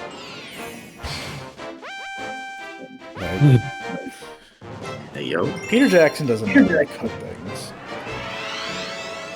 Yeah, I mean, when it comes to like adapting stuff like a big Even book King like that, Kong, I remember, was too long. What was King Kong? Yeah. King Kong, I think, was like, wasn't I feel like it was like a 3-hour movie. Let's see. Runtime. Yeah, 3 hours, 21 minutes. Holy shit. Like, it didn't need to be that long. I mean, Andy Serkis is good for mocap and Lord of the Rings and King Kong, but they don't need to be that long. King Kong did not need to be that long. So, again, Peter Jackson, you can cut things. You don't need an extended cut of the movies. They're already extended when they They're come out. already fucking extended. You can't extend what's extended. You can't harden what's already hard. Exactly. Okay. Let's, yeah. We're gonna lose, aren't you? Damn it. Good job. What else, though? You know who else I think makes really fucking long movies for no reason? What, Scorsese? Well, you could say that, but for even less, for no merit at all. Good old Zack Snyder. Holy shit. He made one good movie. And even then, I would say it's decent. It's not great. It's okay. Because the original Dawn of the Dead is great. Do you think Dawn of the Dead's decent? The original George Romero, Dawn of the Dead, it was fucking great. I think that remake's kind of awful, not gonna lie. But I think the remake is okay, I would say. It could be a lot better, but... Well, I actually watched someone do like a big breakdown when it comes to the, there's a lot of like, let me look when that movie come out. Let's see if I'm just getting my facts right. 2004, yep. Yep, 2004. So, I remember the movie ends with the song Down with the Sickness.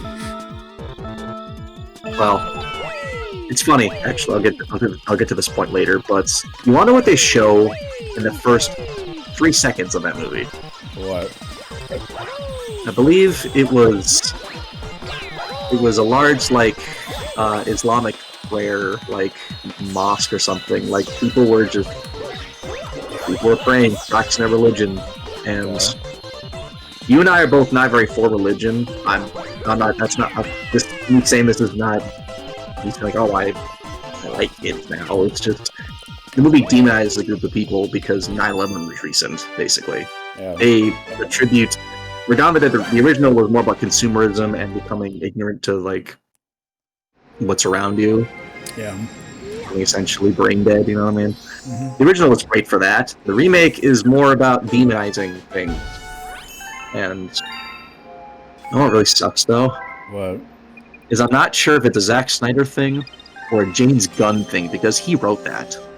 Okay. I don't know who to blame there, but I would personally blame the writer. Fair enough. Since he's the reason it's there. Yeah, I haven't looked at the script. I'm not sure if it is there in the script, because Snyder, he also did something similar with EVS, where he had like a stealth bomber like bury low to the ground for no reason. When in reality, they are not visible at all. they are death from basically out of nowhere. It just portrays them as like a drone, pretty much, and that's not at all what they're actually like. Granted, it was just a scene, and he doesn't think that hard about it, so why should I? But Right. he's a director that people like have a cult around. It's so weird. Like, why him? He makes bad movies. Yeah. Like, Rebel Moon is terrible. Why would you defend that? His stuff with DC was mid at best most of the time. And if you want to look back further with 300 and Dawn of the Dead, 300 was easy. You have to really try to mess that up. 300, that's another movie I remember I watched when I was younger. Yeah, it was pinnacle of meme culture in like early 2010s or so. I barely With remember. Sparta. Yeah. Actually, back on Dawn of the Dead for a second. I forgot. There's a scene where maybe you'll remember. I mean, I'll blame you if you don't. But there's this like wide overhead shot of like a long like road, like outside the suburbs. Yeah. And there was like a car that crashed another car in like a gas station. Okay. It's meant to mimic 9/11. Oh, really? Yeah. So now I think about it. I mean, maybe I blame both. Yeah. Because it was timed exactly how the plane crashed in that tower. That's really funny. And it's funny, That's but at the same really time, funny. the movie just does it for no reason. It's just I'll give it there. this. I don't, but go ahead. Moving on though, because I'm getting heated talking about him. Sorry, you have something to say? You're just too locked in, aren't you? See, why do we have to have a time limit to do these? Yeah, you're locked in. Let's see, who else is on this list? Jordan Peele is Get Out's good. Us, I haven't seen. Nope is not great. It has like a couple fun ideas, but it really wasn't that well executed. No, it's not. Us is a really freaky premise, which is executed in a pretty okay way. But when it comes to like narrative substance, I can't really get too much out of it. Like, it was meant to be like a take on the like Hands Across America thing, and like with the urban legend of like the urban legend of like tunnels underneath the country, you know, the government have for testing and all that. Yeah. Or making clones of doppelgangers. Like, it's a fun idea. Yeah. And Lupita Nyong'o kills it in it. But I guess it's just one of those movies you like a lot for just the premise and what the movie is kind of about, not really what it says, if you know what I mean. Yeah. Like, I mean, it's it's kind of just a conspiracy movie the more I think about it. It's kind of it's like if Alex Jones made a horror movie. Oh, that'd be great. That'd be actually be a great combo. That'd be a super fun movie. So, it comes out near the end, the credits just goes, Jew, Jew, Jew, Jew. Nowhere.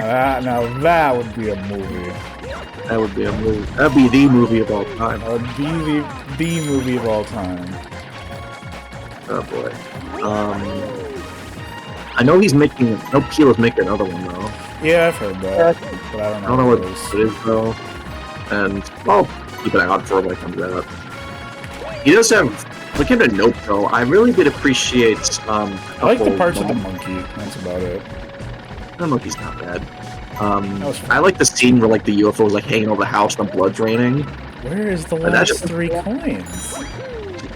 Freaky bitch. Where's the last 3 coins? Am I soft locked up here? Maybe. Fuck really you, funny. Nintendo. Why would you make it so you get soft locked if you miss one?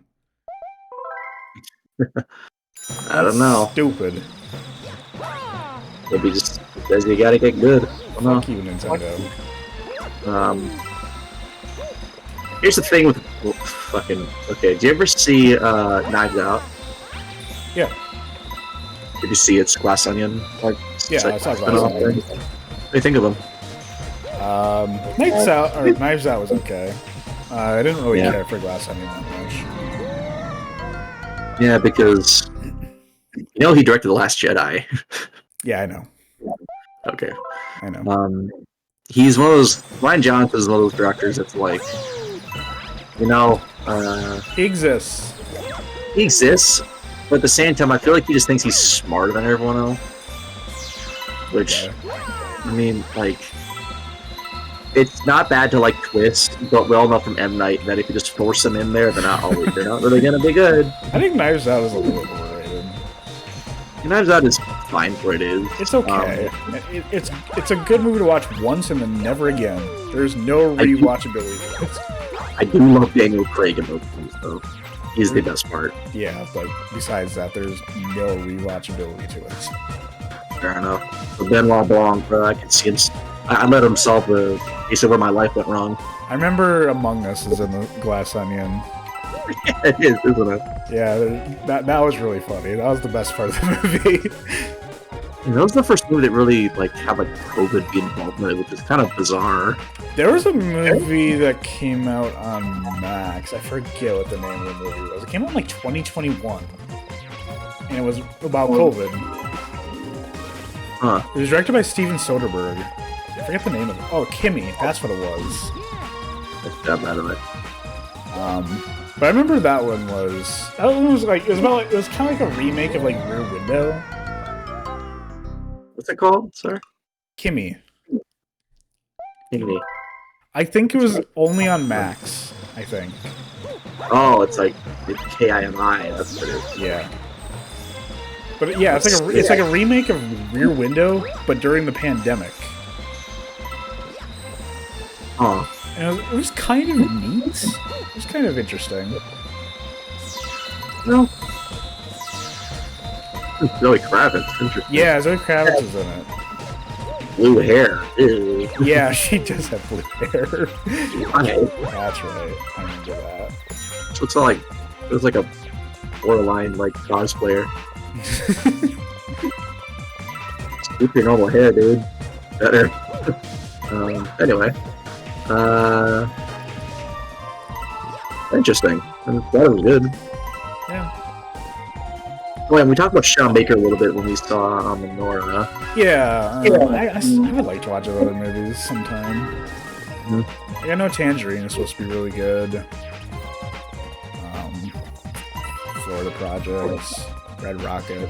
Yeah.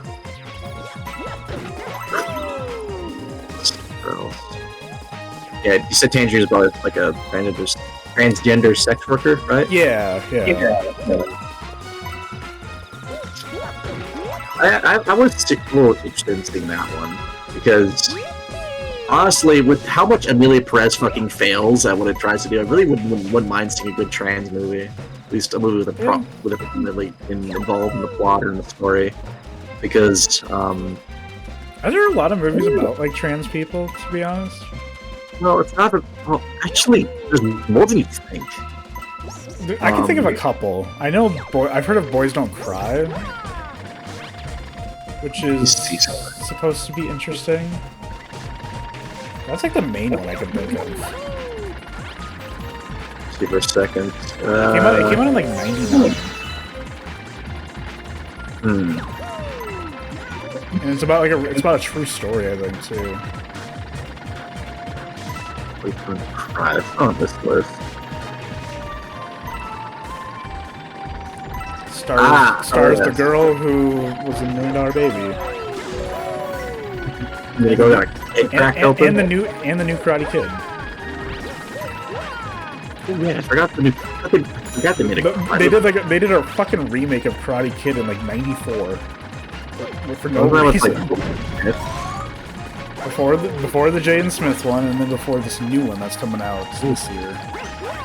Even the franchise alone, it's stuff for the enough. Cobra Kai wasn't enough. They had to do more. so many franchise. Like it's Hollywood. It's because Hollywood. everything has to be a franchise nowadays. Oh, but like For no reason. like just stop making Star Wars stuff. Stop making Indiana Jones stuff. Stop making Matrix stuff. Stop it. Are they making another Matrix thing anytime soon? I don't know, but they probably are. Probably. I mean, they're making Jurassic Park. I mean, yeah, I saw when we saw Mickey 17, they were showing the trailer for the new one. I don't know. It doesn't look very. The last one I watched was Fallen Kingdom. And even, you just see the work entries. no, I've seen one up until Fallen Kingdom. Fair enough. Although, honestly, I've never really been too much of a fan of Jurassic Park. Like, the first one's fine. But the rest the first one's good what it is. Yeah, I mean, I like dinosaurs and all that, but they're kind of... The plots just get super convoluted and stupid. Yeah. Like, after the first one, everything else and, like, of course, super... it's a Spielberg movie. So, it has the Spielberg-esque things about it.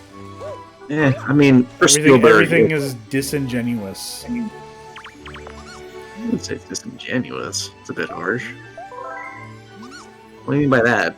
I just think about, like, The Fabelmans a lot when I think about his movie, where it's like, everything feels so, like, artificial and, like, fake about his movies. I can also feel it in E.T. I can feel it a little bit in Indiana Jones. He's one of those, Field in Jurassic Park. I'm not sure how much I agree with the disingenuous point, but I wouldn't say the characters are all that developed.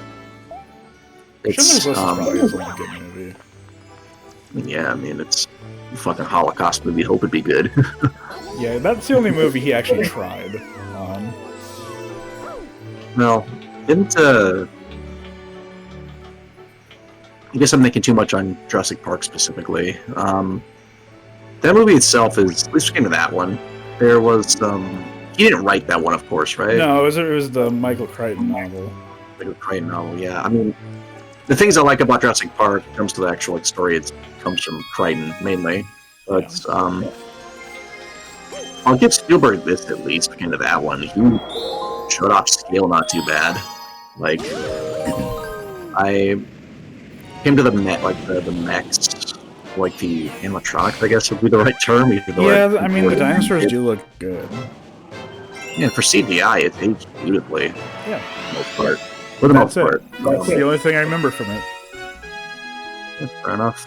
I do like the, it has the only, like, cat and mouse chase I like in any of his movies. That's the kitchen with the Velociraptors. Because that does feel kind of a little more natural than, say, War of the Worlds or... Didn't he also do it, like, I forgot he did War of the Worlds. Yeah, he sure did. Yeah. And that movie was also not that great. No, but it scared the fuck out of me as a kid. I remember SpongeBob was in that movie. Oh yeah, there's a SpongeBob cameo in that movie. Patrick, glad we turned the red paste and used for... I'm gonna die a lot on this level. This is the hardest purple coin star. You're glad you're doing it now. Jeez, lucky me. Yeah, War of the Worlds, it's, he's never written any of his movies, hasn't he? I think he's written, like, some of them. I think he wrote E.T. No, E.T.'s still ain't that great. E.T. is one of the most overrated movies ever. I mean, it's not. It's just a little uncanny to me. I don't know. I just don't like it. There's just something about the way it's all kind of fit together that just doesn't really vibe with me. I don't know. It's weird. But moving on from that, it's the fake feel good part of the movie. You just don't think the story elements are earned, basically. No, it's not. So maybe we should. I think maybe the right word you're looking for is character development is not developed enough. I'm still gonna say disingenuous. Fair enough. That is the ultimate effect. But, Everyone goes yeah, crazy over ET, and I don't know what the hell we're doing with that. Yeah, it's one of those movies I really don't really care to rewatch, even though, like... I saw it once when I was like 13, and it's like, just very mid. I know, I talk about, like, Star Wars and Dune as being, like, big famous movies that are, like, well acclaimed and loved by many. They're mid to you, but what other movies are like that for you? There's gotta be a list there that we haven't seen yet. Yeah, there probably is. I don't. The original Terminator. That's one I've never really. Like the second one, Judgment Day is great, but after that, or sorry, before that, the original Terminator, it's just. It does nothing for me. Well, the original Terminator for me was a little bit of a surprise when I saw it, because I was used to Arnold being the good guy from 2. Yeah. Most of my family fucking loves 2. Like, oh yeah, Judgment Day is great. It's one of the greatest action movies. And I hope they got that James Cameron wasn't a douchebag when he made that one. But when it came to, didn't Ridley Scott also do Terminator 1? What? Did Ridley Scott direct Terminator 1, or was that James Cameron? No, James Cameron. Okay, it was Cameron the whole time. Okay, I didn't know if it was like an alien situation again where he took. I think Terminator was James Cameron's first like big movie. To me, that's probably my favorite of his like aesthetic style, at least. Because it's very noir, very dark, very grimy, very 80s. Yeah, it is very 80s. The makeup, there's one scene that doesn't look all that hot in, but you know what I mean. Yeah, but Arnold is basically perfect for the role of a robot. No, nothing too complicated there. Yeah, the star sucks. But yeah, one is one of my favorite movies of all time. It's just okay. I respect it. I respect it.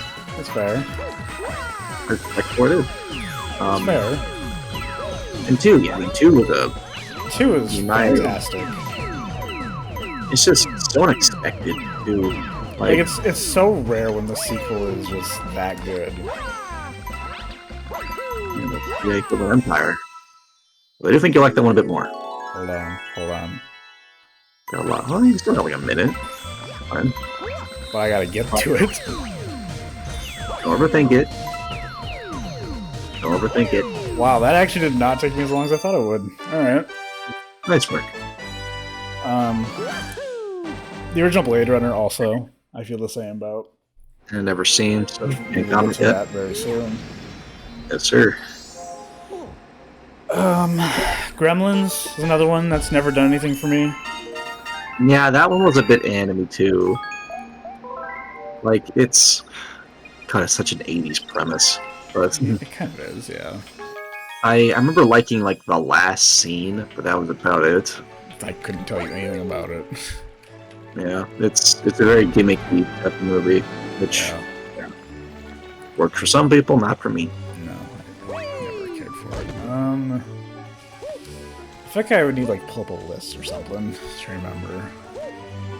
I mean, I've talked about The Dark Knight. Has never really worked for me. Yeah, and Pulp Fiction has never really worked for me. I've also talked a little bit about how Nolan handled, like, changed people's perceptions of Batman, haven't I? Yeah, you have. Yeah, Probably. I that's really- think in the Memento video. Oh, did I? Oh, of course I did. Well, I think my last point on that is, God, Nolan can't direct action. No. I mean, there's this one, like, I think it was an Inception, like, the room was, like, turning around and all that, everything, like, turned inverted or I something. haven't seen that in a long time. I should watch that again sometime. I think it's in that movie, and that one is kind of okay, but God, I hate the way he directs the action in the Dark Knight trilogy so much. Yeah. Like, I mean, I get it for the first time he's ever revealed, like, it's stealthy, it's confusing, disorienting, that's fine, but for every fucking time, just let me see it. Stop being so embarrassed, dude. Whatever. That's all I'm gonna say. Pulp Fiction, I've seen, I want to say like 2 or 3 times, and I've never ever really gotten it. Yeah, it's a very like you got to be in on a joke, you know. Pulp Fiction doesn't feel like a movie to me. It feels like a demo reel. Fair, actually. It feels like a demo reel you would see on someone's portfolio, and not like an actual film. I've only seen it once, and when I saw it, I thought it was cool having all the stories like kind of interlocked at some point. Yeah. But at the same time, it was a little like, we don't have to be this spread thin, you know. No. This could be like, we could focus on John Travolta and fucking Sam Jackson, or we could focus all on Bruce Willis. Yeah. Or whatever. Bruce Willis could be cut out of the movie. I don't give a shit about his story. I'd rather the movie just be about Travolta and Jackson. Yeah, I think that's the strongest part of the movie. I mean, it's what everyone remembers. Yeah, of course. Like, I mean, there is that one scene where, like, after Bruce Willis gets free and he talks to Papa, he's like, "You leave me alone, let me on my way," for what he did, you know what I mean?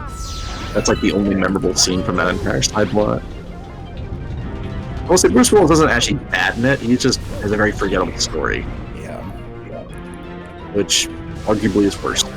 But, I would also say I've never really cared for The Godfather. fair enough. It insists upon itself. By Peter Griffin. Did he say they were sinking in tar or something? Yeah, it was during like their Star Wars parody, I think. It was Blue Harvest. Of course there was. But I 100% agree with that statement, though. It does insist upon itself. It does seem like a movie that's like such tough shit. Even though it's just the most boring thing in the world. Fair enough. I've talked endlessly about how Citizen Kane is extremely boring. Yeah, it's why I keep saying how like it invented storytelling, because everyone exaggerates like it did invent storytelling. No, it fucking did. It didn't. Goddamn. Everyone feels like it did. Ink drawing invented storytelling. Thank you. That's a good shot. But Citizen Kane, like, it's interesting in moments, but I remember feeling it was just way too long. It's way too long, and it's not even that interesting of a story. I don't care about his life. Yeah, fair enough. But where's some of mine, actually? Let me take a look back at my letterbox real quick. Let's get some ideas. We talk a lot about your hot takes a lot, but I don't think I've... Yeah, what is yours? I haven't heard yours, I don't think. I mean, the Nolan trilogy is my biggest one, I think. Yeah, that's been discussed. I'd also say for people who do enjoy Star Wars might be surprised by how I feel about most of the movies. You'd expect someone to just be a dick rider for it, you know? Yeah, I think you are kind of a dick rider. I say I don't like everything. I say I like my cute ideas. It's not a dick rider. Snyder called it a dick riding though. The dick rider takes anything that comes their way and they accept it. I don't do that. I do think the Raimi trilogy is a little bit overrated though. Yeah. I think I've only ever seen the first 2. Yeah, the third, like, they're fun. I love Sam Raimi, but they're just kind of good. They're fine. Like, I hear people talk about they're life-changing. I will say they're probably, of the 3 like series of Spider-Man movies, it's probably the best one. Oh, not right by far though. But still. Well, actually, hang on. Spider-Verse trumps the Raimi trilogy to me. I think sometime I'm gonna have to rewatch Spider-Verse, because when I first saw it, I didn't really like it. You gotta rewatch it, dude. Really, I think sometime I need to rewatch that. But they do pay respect to Raimi, which fair enough. He did kind of like the main reason Spider-Man probably is as beloved as he is because of Raimi. So like, that's a good thing or a bad thing. That's up to interpretation. I know Stan Lee didn't do it, so I'm accepting that. What other ones? Let's take a little look-see back in. Well, I'm kind of an on and off fan of Tim Burton. Of which of his Like, movies? that's the thing. Like, I can vibe with, say, like, Batman '89 enough, but I don't like it as an actual Batman movie. And when it comes to stuff like That's interesting. Sweeney Todd is good for it is. Sweeney Todd is decent. Yeah, it's. I haven't seen I that. look at the Bloody Musical. That's pretty fun. When it comes to like Corpse Bride, did you direct Corpse Bride? Corpse Bride is. No, that was it was Mike Johnson and Tim Burton. Corpse Bride's okay. Corpse Bride is fine. What it is. I'm not sure you remember this, but he directed that Dumbo remake a few years back. I do remember that. Not very good. Oh. I never saw it. That's another Disney movie I've never seen. That shit stank like a sewer. I'm sure it did. It was not good. I'm sure it wasn't. Fucking hate Batman Returns. Batman Returns is a really interesting movie. Like it has some fun ideas, I think. Yeah, but it just wasn't executed that well. It's carried by Michelle Pfeiffer, just admit that. Yeah. Beetlejuice might be my favorite of his, though. Beetlejuice is fun. He also directed that one fucking Planet of the Apes remake. Oh yeah, he did with Mark Wahlberg. Yeah. Yeah, Abraham Lincoln. I haven't seen that. I haven't seen that one. I've only seen the movies. Well, yeah, I mean, the new ones are great. Well, they're fine. The Caesar stuff is. Oh, do we have another topic here? Jesus, 1,200. Holy mother. There's two. I don't think. Okay, I don't know if we're gonna get. There's one more Hungry Luma left, which requires I think like 1,600 or something like that. I don't know if we're gonna be able to do that. Well, you set a goal. You can't meet it. You just gotta face it. Yep, we'll see. When it comes to Planet of the Apes, I like the first two, at least the Caesar stuff. The third one, the original movies, or no, the new ones. Oh, okay. I've never seen the original ones. I haven't either. I don't really care to be honest. It's not a franchise I'm particularly very passionate about. No, it's a funny premise with some nice commentary, but that's about it. Yeah, it just kind of exists. But the thing with Caesar as a character, I mean, he's just cool to me. Like, he basically just kind of shows humanity that, yeah, we're just kind of incompetent as a species. Yeah. I think that's kind of funny. And I think it's all the more obvious in Dawn because, I mean, that was probably the first Matt Reeves movie I saw, too. Although Cloverfield actually was the first. I just didn't know it. Dawn was the first time I ever knew he directed it. I like Cloverfield. Cloverfield's great. Cloverfield's fun.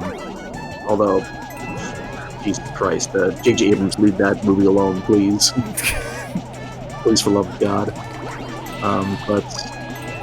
And again, to Dawn, it's one of Gary Oldman's best performances, in my opinion. And I will admit, when it comes to the other characters, the apes are obviously the standouts because they're just most interesting. Yeah. There's an actor who was in. Let me look at the cast real quick. Sorry. He was actually in Oppenheimer. Oh, I don't remember. It's Jason Clarke. He was one of the lawyers that was in the face of Cillian Murphy. Oh, okay.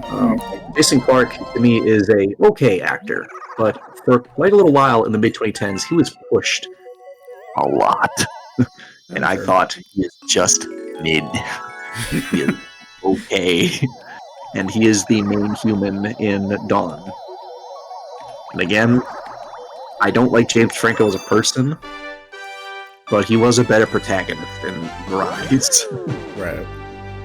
And Rise actually has a really it's such a great study of dehumanization and just animal cruelty, obviously, but specifically just how little it really takes for us to feel no longer unique in the food chain, Right. All it takes is for something to speak and we're all of a sudden not as special. Or somebody to have some intelligence, That's just funny to me. Yeah, those two are fine. War is the decent conclusion of that trilogy, but at the same time, it's a little more. I don't know. War is the only one that I've ever seen. Why you just pick out the worst entry? That was another one I saw in theaters too. Who drags you to these things? Actually, I think I went with my grandpa to see that. Did he see the first two? Yeah, he did. Oh, no wonder I want to go see it. I think he was also the one that took me to Last Jedi. Why does your grandpa just like bring you to the middle of things? Just gives you no. That's like. Oh boy, it's. What would be a good comparison? I remember we also watched Top Gun Maverick together. We watched both Joker movies together. Elvis in theaters. Ugh, no. Which Elvis was just painful.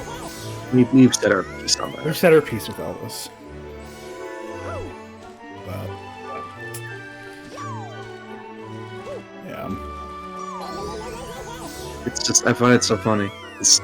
It's like if we started watching Twin Peaks in the back part of season 2. And then we just started doing stuff. That's just the wrong way to do it. It would be funny, but it's just wrong. Yeah. But yeah. Yeah, Dawn's good. Moving on though. I do think that, like James Cameron, Kubrick is a bit of a psychotic director. Yeah, you can say that. He's made good stuff, obviously. I will never dispute that. But taking... How many takes was it again? Like in that? Of that one scene? Of which one? In Shining. Oh. The Shining, when they were like sitting in the back talking about the power. Oh, yeah. How many shots was that? Takes, or? I want to say like 90 or something. Yeah. Brutal. Do not put your actors through that. Unless they're it's also rumored that from Eyes Wide Shut that he destroyed Cruz and Kidman's marriage. Yeah. Because the way he had like said it, like one example is like that one scene where Kidman's like with like the sailor in the dream. Mm-hmm. That was recorded over like 5 days, and Cruz was not allowed on set and was not allowed to be told about that scene. Oh. Yeah, that's not good. So that's like pretty bad. Yeah, but you know what? It's a great movie, so I don't care. Fair enough. And they're millionaires. And they're millionaires. I don't care. Yeah, I mean, yeah, they have money. Help their problem. Who gives a shit? One's a Scientologist. I'm gonna go back to a topic we kind of brought up earlier. I'm not the biggest. I'm not like totally against stuff like nudity and whatnot in movies, but I kind of feel like a lot of directors don't know when to stop sometimes. I don't know. Like, I think it was really obvious to me in Poor Things. Like, I think that was just kind of a little too much. Like, I just didn't really see didn't see the point for half of those scenes. Like, the brothel stuff made sense. But like maybe one or two with Ruffalo, I did not need to see as much of that as we did. Yeah, I don't see anything wrong with it. Well, it kind of also goes a little bit back to Eyes Wide Shut too, because I mean, again, I don't see anything wrong with it. It fits the story. It does fit this. I'm not talking about like, the cult scene. That fits fine. That makes sense. And the first scene was a little bit long with it. Which one? I don't know. Please like helping the girl out on the chair. Oh, I don't know. It's a little. It kind of lingers there. Not too. I don't really see much. I guess I just heard a lot of things from different people over the years, and I guess I just think a lot about the actresses. I guess when it comes to like actors and actresses. Sorry. I mean, they agree to it. Yeah, fair enough. But there are also a lot of cases where they didn't agree to it. And most modern movies these days have intimacy movies. That's true, they do. But there are some cases where, specifically in the case of someone like Rob Zombie, like they were not told of that. I don't know if you know this, but Rob Zombie's not the greatest person. Well, I know he isn't, dude. It's just, oh boy. There's also like a Friday the 13th movie too, just directed by a porn director. I didn't know that. Yeah. Of the original movies? It was part 5. Oh, really? Okay. Yeah. It's definitely handled better nowadays. I do think that. It's just, if I was ever in the director's seat and I had a scene like that, I'm really not sure how I'd handle it personally. I would just treat it like any other scene. Fair enough. Like, as long as they're comfortable with it, I see no issue with it. I guess, but they're not.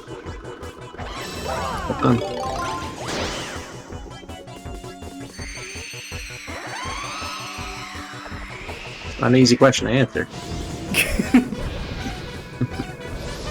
You're right, though. If they agree to it, then yeah, that's that. I mean, they agree to it. Now, yes, there have been times where maybe they weren't, like, they didn't agree to it, maybe forced into it. That is a different circumstance. Yeah. And I imagine there are some cases where they were privy to it, they filmed it, and then afterwards they were like... Maybe they regretted it? Maybe. I mean... Maybe that's possible. I'll blame them for it, but at the same time, I mean, it's... I wouldn't say I have anything to be ashamed of. No. That would be stupid to say that. It's just... This person got a 0. That's interesting. Oh, I forgot we're just right here. Also, we just permanently stuck on 1 health for this whole thing? Yeah, it's a Daredevil run. Oh, great. 1 hit and you're dead. Yeah, I guess I had an idea once where, like, if I was ever in the... I mean, if I ever, like, a scene like that to direct, if the circumstances allow it, I try to keep it to silhouettes. But, that's also because I just like silhouettes. It's fair. And it's not just because it's not because I can't handle scene, obviously. That's a stupid... It almost sounds like you're a little uncomfortable with it. And it's mostly because I see a lot of my fam, a little bit. That's just a little awkward. By myself, I come from a different... I remember watching, like... What movie was it? Some movie. Might have been... I remember watching The Big Lebowski, and there's some movie scenes. I watched that with my grandma. I had no issue with it. And she had no issue with it. Grandma. Fair enough. But I remember... I watched a lot of, like, horror movies with my grandma. We had, like, a lot of cursing, a lot of violence, a lot of, like, nudity and stuff with her. Yeah. So I've always been like, fucking hell. First game over, actually. Damn. That's crazy. Well, it took us this long, at least. What was I saying? Seeing Big Lebowski with your grandma. Yeah, like I remember I watched a lot of like R-rated movies with my grandma. Completely opposite story from mine. Yeah. She was not very against seeing them. So I don't know, I feel like I've always been kind of like exposed a lot to that kind of thing, so I'm desensitized to it. Yeah. And also it's just like there's nothing wrong with seeing nudity. Like it's natural. Human body. It's the human body. The way it is. The way it is. And some people look great. Some do, yeah. So. And it's... I guess the big thing for me, too, is when I took my beauty studies class, like, a lot of it was also, like, perpetuating beauty standards, too. So, like, it's not that, having nudity on screen is it's not that it's a bad thing, it's just, I guess for sometimes I look at the ideology behind it. I mean, that's fair. If they obviously, like, you're right, if they agree to it, that's bottom line. It isn't like, because obviously they read the script before, they sign on to the movie. They're gonna notice that there's a sex scene or a nudity scene in it. Or a gay orgy. Yeah, they're gonna know, essentially. Yeah, better. So. Yeah. most of the time it's. I mean, now that I've gotten older, it's. I guess as a kid, I was kind of like. Since I didn't get to see very much, it was a little more like. I don't know, exotic, if you will, I guess. And when I got older, when my parents got a little. I just didn't see it as much, that's why. But, when I got older, my parents got a little more lenient. I was like, oh, like, this is fine now? Oh, okay. Interesting. It was just a really funny, like transition with how my family ran things. I turned, like, 14, I think, maybe 13. See, I've had internet access since I was like 6. Yeah, I didn't get it till I was like 10 or 11. That's crazy. That's ran things differently, I guess. Yep. Yeah, I remember as a kid, like scenes from like Nightmare on Elm Street, one of the Friday the 13th movies. I remember seeing parts of The Shining when I was a kid too. Fair enough. Actually, that's another thing where like I kind of think about like when to like show, if it's okay to like show kids like young developing minds like R-rated stuff, you know, like that's something I'm kind of like working on. I know you've had experience with that, but a lot of people are kind of like mixed with it. I don't know. I don't see any issue with it. I mean, the thing is that there's nothing that is more scarier than the news. That is true. The news is scarier than any horror movie that's out. Yeah, and they expose people to things just by doing how they do things. Right. Like, dude, you'll have a better chance to see like an actually dead body that'll terrify the shit out of you more than like like a horror movie, I think. Yeah. Because I mean, horror, it's makeup and shit, you know. Right. It's all fake. You tell a kid, and that's kind of a good way to like ease like children into it too. Is you just tell them everything that you're seeing is fake. These are all just normal people living their lives, having fun, like in front of the camera. Yeah, there was this one. It was actually the thing. My parents showed me like a behind-the-scenes thing before I saw it, and it went from like a really horrifying like alien movie scenario to me to like, oh, this is fun like makeup and like cool like special effects. And it became it was always a fun movie to go for it, but I feel like if I saw it without that, it would have been freakier. I mean, it's still an excellent. I'm gonna be honest, I don't remember ever being scared by a movie as a kid. I don't think I was ever, even when I saw glimpses of like The Shining, I just thought it was kind of cool. I guess, I mean, again, I think a lot of it's kind of goes bogs down to how we were both raised, I guess. Yeah. You and I are both raised in very different households. Oh yeah, like I said, I watched a bunch of shit with my grandma when I was, a bunch of horror movies when I was like 12 or 13. Yeah, it was the traditional, like, later in life type of deal. Actually, hold on, I have like a letterbox list of like movies I've watched with her before. I never kept that. I know I watched like the first like 3 Alien movies with her and the Indiana Jones trilogy and Back to the Future and stuff. What else? Die Hard. A bunch of James Bond movies. As I mentioned, the Good Will Hunting video, I watched that with her.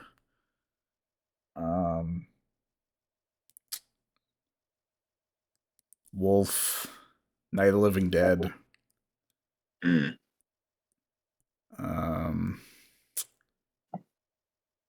One Flew Over the Cuckoo's Nest. Misery, I watched that for the first time with her. And Seven, I did too. And I watched Seven when I was like, I don't know, 12, maybe. I watched her around the same time. And I loved it. She thought that movie was going to scare me, but it actually did.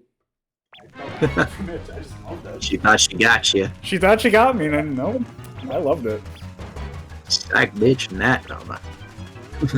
So it's like, yeah, there's no movie ever scared me when I was a kid. But did any of them ever like make you feel uncomfortable at all? I don't know. I mean, you can make the argument that like Seven has some like disturbing ideas that can make you feel uncomfortable. Oh yeah. There's the scene where like they're like interrogating a guy who was like raped with like a strap on that was like having spikes on it. Yeah. That's kind of a scene that I guess kind of makes me feel disturbed. Even today, that's a little disturbing, but it doesn't scare me. Painful as fuck. Yeah, but like that doesn't scare me or anything. Oh yeah, that's just more for like. It's just more of like disturbing. It's like the. Yeah, like sure, maybe I had. Thank God. Damn. Like, yeah, I had a bunch of those kind of moments, but. Is this our roadblock here, chat?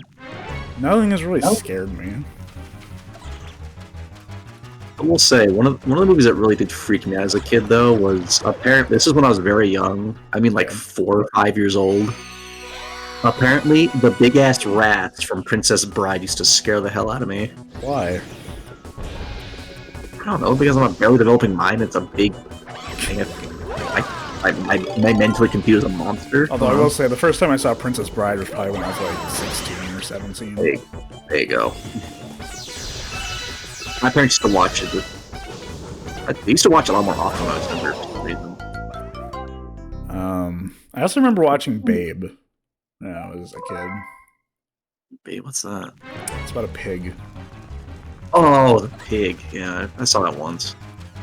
I don't remember anything about it, but I saw it once. And, yeah, like I mentioned, like I watched some Robin Williams movies with my grandma, with like Jumanji and Good Will Hunting and Good Morning Vietnam. Oh, actually, hang on. Back to the hot takes bit. Actually, I did have one other one, which is a little more out of the left field. Some people say that like sound design is the most like important part of filmmaking. I'm not totally. It's a very important part, but to me, it's more about the cinematography to me. I would say it's the editing. The editing. Because without the editing, there's no film. Fair it's enough. Just raw I guess, footage. yeah, that's fair. Fair enough. Like, you can stylize your raw footage with the cinematography, but there is no movie without the editing. I don't feel like people really kind of credit editing enough. Editing is the most important part to any film. Yeah, but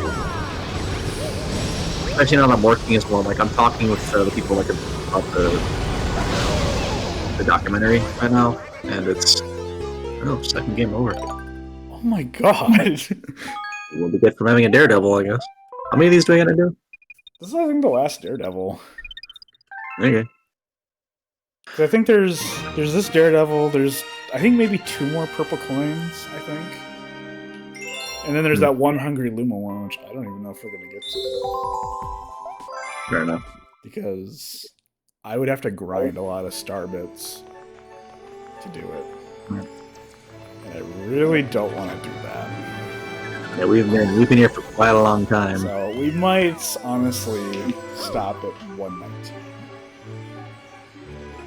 That's gonna feel like such a blue ball, though. It really is because the Hungry Luma is like the final like galaxy that we haven't even seen. Yeah.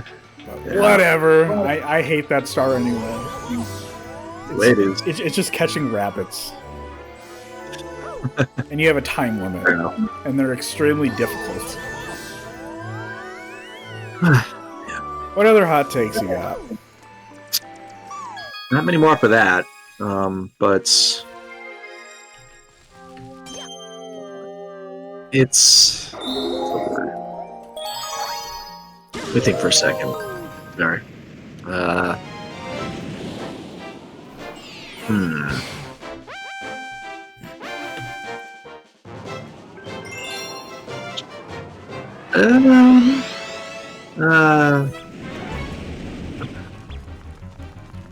They're making me think here now because I've said most of them. I feel like there is one more which I haven't said. You're holding back. I wouldn't say I'm holding back. I just kind of forgot it. It's not that deep.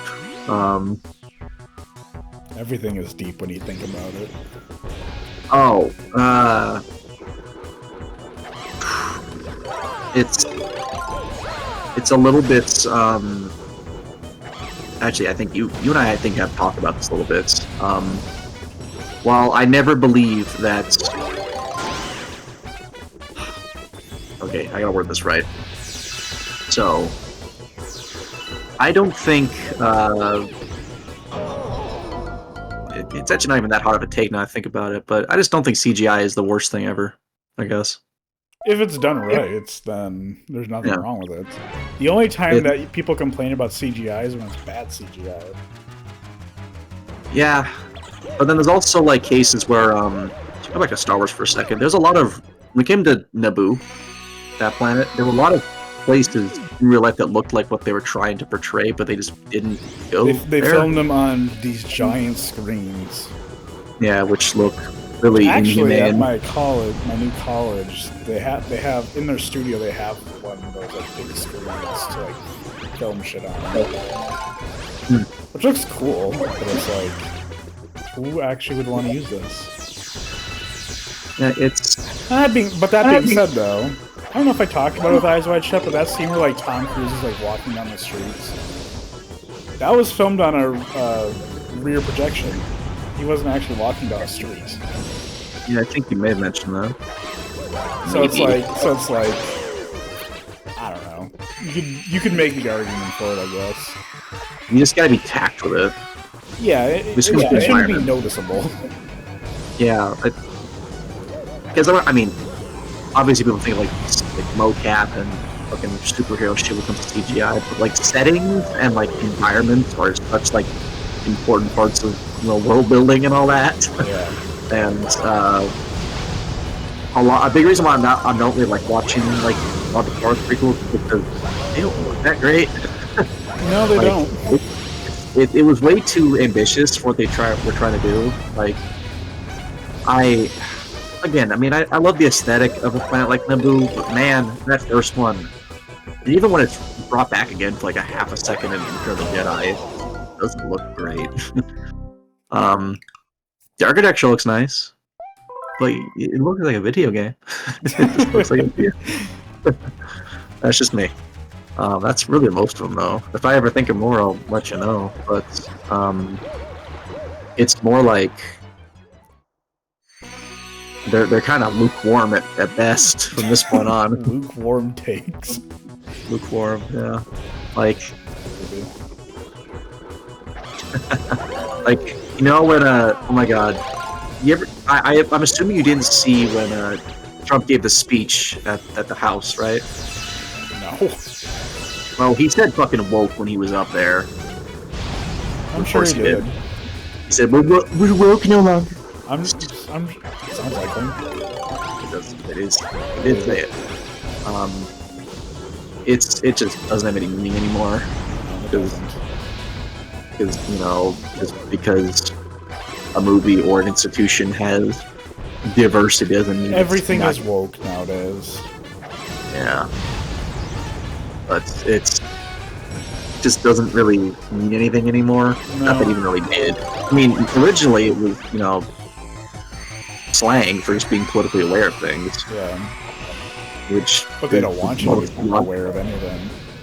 Yeah, they want you to just sit down and consume. That's why they wanted to fund the Department of Education, because they can easily. Yep. They only give us so much. We'll never know how to actually know how the world works and recognize that we are, in fact, not a perfect place. Fun fact. They want you to be sheep. Yeah, well, wants to be factory workers, basically. Yeah. With robots, basically. God, I hope. I know they're blocking. I don't want to put into politics too much. Sorry, that's completely. I have a friend at college who cannot stop talking about it, and it's exhausting. I mean, yeah, it's worth talking about. It is worth talking about, but man. I just want to talk about what you did today. I guess I don't like when they make it their whole personality. It's just politics. Yeah, it's very important. But you gotta have a different hobby than just constantly watching CNN.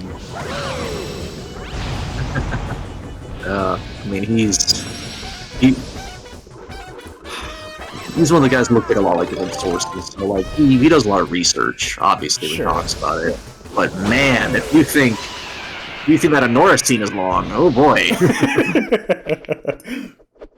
Also, nice job. I would tell that person to shut the fuck up.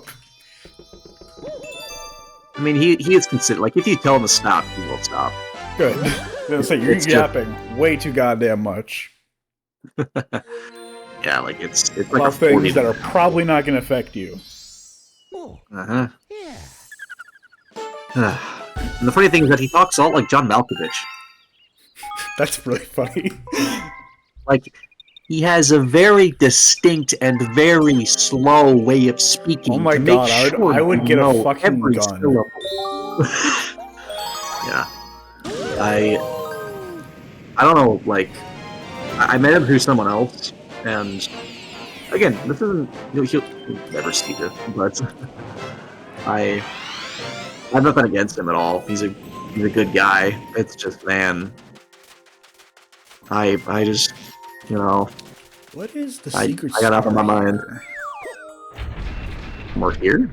There's a secret star here, but I forgot what it is. I feel like it involves that, the star there. Boy, that could just be the star. I feel like I have to, like, kill all the guys here or something? Ah, yeah. You can again, right? Sorry.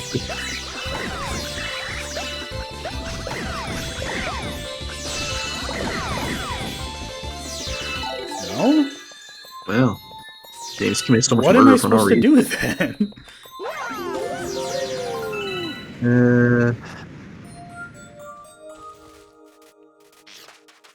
I don't remember.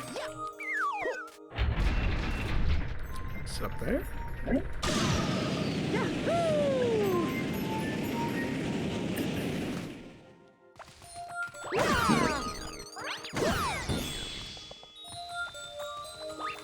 This music's really nice. I'm just absorbing it. Of course, now we don't know what we're going to talk about. Well, it's not even really. I'm just like that dog meme right now. Just closing my eyes, just listening. Wake that dog up. Reflecting. Being exhausted. I'm gonna put that dog down. Jesus. Let's see.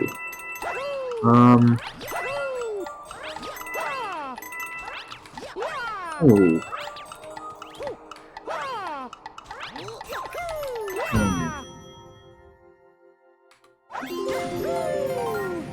This isn't really something I really kind of challenge, I guess.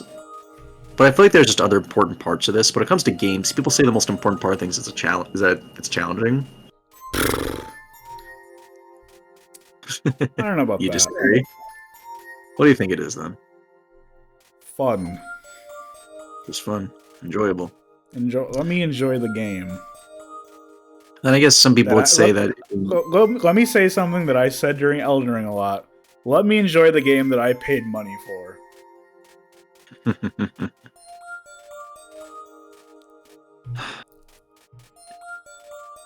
And how to retort that? Well, it's almost like we're. What the? Oh, I thought it's like 2. I was like, why is it counting down? The funny thing about Elden Ring is that it'd be like if we went into a David Lynch movie and we just didn't get like psychedelic imagery, you know. Yeah. It's like if we complained about, say, that one guy from Lost Highway being kind of cryptic and creepy. No, it's like fair. That's kind of the point, you know. Yeah.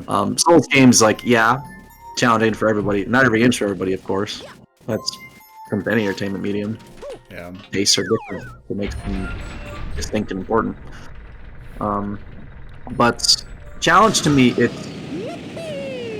has a lot of different flavors. You know, like for this, it's a collectathon.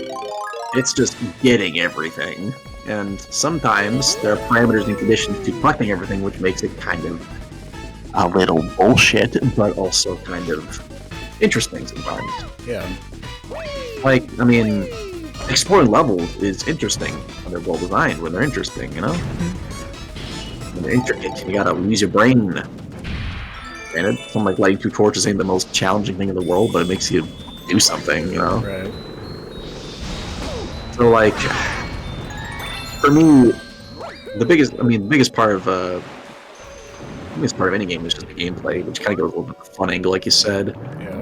But to me, a game doesn't have to essentially be fun for it to be good to me. Like something like Firewatch is more like an experience, and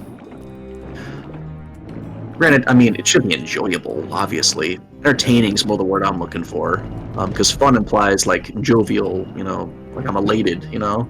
Right. Another thing I like a lot is Abzu and Journey. Like, yeah, it's fun to just see new things, say that, but it's also kind of like a relaxing experience to me. Yeah. Like I view those games and stuff like Minecraft even too, where I just like to walk around and see things, you know. Yeah. More like the vibe, basically. So, if the gameplay allows me to just vibe, then I'll vibe. But if it wants me to say, you know, jump through a million goddamn hoops to kill something that looks like a bunch of foreskin, then sure, that's what it is. Talk about the Godskin duo there, if y'all know what I'm talking about. But yeah, it really varies on the game, I guess. There is really, I wouldn't say there's one definitive most important part of it, because they're all important pieces all working together. I mean, technically, you could say the code is the most important part, because like editing, it wouldn't exist without it. Yeah, it's just like my editing. But at the same time, people who are a little more disconnected from it may say otherwise, because they don't know the experience of it, you know? Sure. I have the very funny trait of kind of being involved in both. Yeah. I mean, granted, I was not the one, you know, programming things, but I worked very close with people who were, and they detailed extensively what the process was like, and it was, oh no, not good. Yeah. Sometimes. Yeah. There's a lot of trial and error, man. There's a lot of trial and error. The thing that I liked the most about it was the problem solving. Yeah. Like, it's just like a big. It was their way.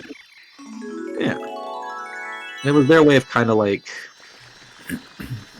Let's say this. They just like creating something, and to them, that's how they wanted to do it. Yeah. Like writing didn't work out for them. That's how they express themselves. Exactly. And we as humans have been doing that since the dawn of time. Yeah. Whether it be through sticks and rocks or Italian plumbers. This conversation's going so many different places. I'm gonna kill this Mario. But yeah, what's some of your hot takes on any more of those? Are we gonna do most of them? I've said a bunch of them. Okay then. I think what would be kind of funny is what are some mass opinions you do agree with? How about that? I don't know.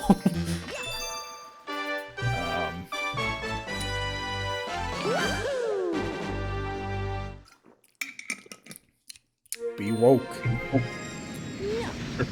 Be aware, bruh. Be gay, do crime. Children are safer with a trans person than other people to pastor. Absolutely. Do absolutely. not. Police mean absolutely nothing. I saw the other day that another pastor was arrested for child abuse. That's nothing new. That's nothing new, but it's just like, yeah, again. Yep, again. It always happens. We gotta teach this lesson, old man. Are we shocked? No. Not at all. Not at all.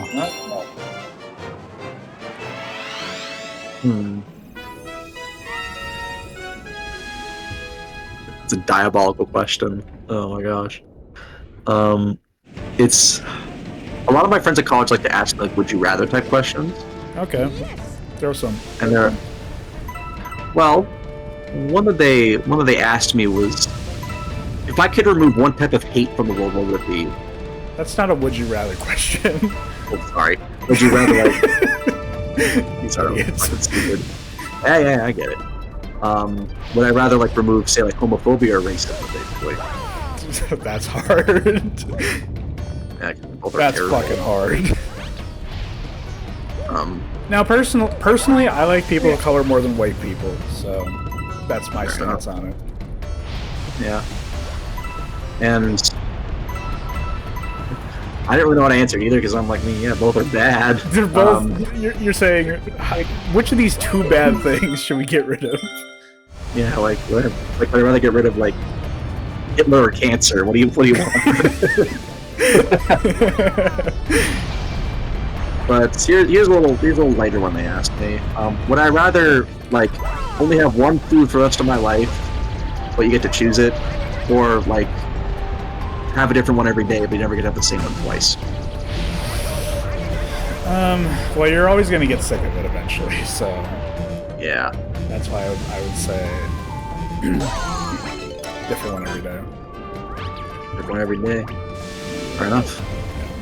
If the real fucking part is like when you run out of fruits, you grass or dirt or There's no. sticks. I don't think you could ever run out of food. You can always like, because you know, like if you make like a chicken, for example, you can make it a bunch of different ways. That's true. There's your question doesn't limit like variations. That's true. It doesn't. So you can so instead of like searing a chicken in a pan, you could bake it in the oven. You could have fried chicken. You could put salt on it. You could put Cajun seasoning on it. You could put barbecue on it. See, you could constantly keep eating chicken, but it's technically different. Yeah, and I kind of had like I asked them like, what about sushi, something like that? Like you can make it. Sushi's fucking gross. Shut up. That's just what I go to. It's fucking gross. But we had a little debate about it. He's like, it's still technically like sushi. What? What? Okay. Technically, I was going to like somewhere else maybe, but whatever. Shut up. Fine. How about this then? Gosh, it was. Someone just Google it. Not gonna just get bored. Just want to ask something weird. Yeah. But like, would you rather like change your, say like, things like your height or your voice? Probably voice. There's nothing wrong with being 5'9" or 5'8" or whatever I am. Yeah, no. But I've always hated my voice. I do hate your voice. I don't know. I hate a lot of things about myself. I mean, I'm not like the biggest fan of mine either. I'm not the biggest fan of just me in general. Well, that we agree. All right, we're to ourselves. I meant we both hate ourselves. What let me say? I worded it very terribly initially, but yeah.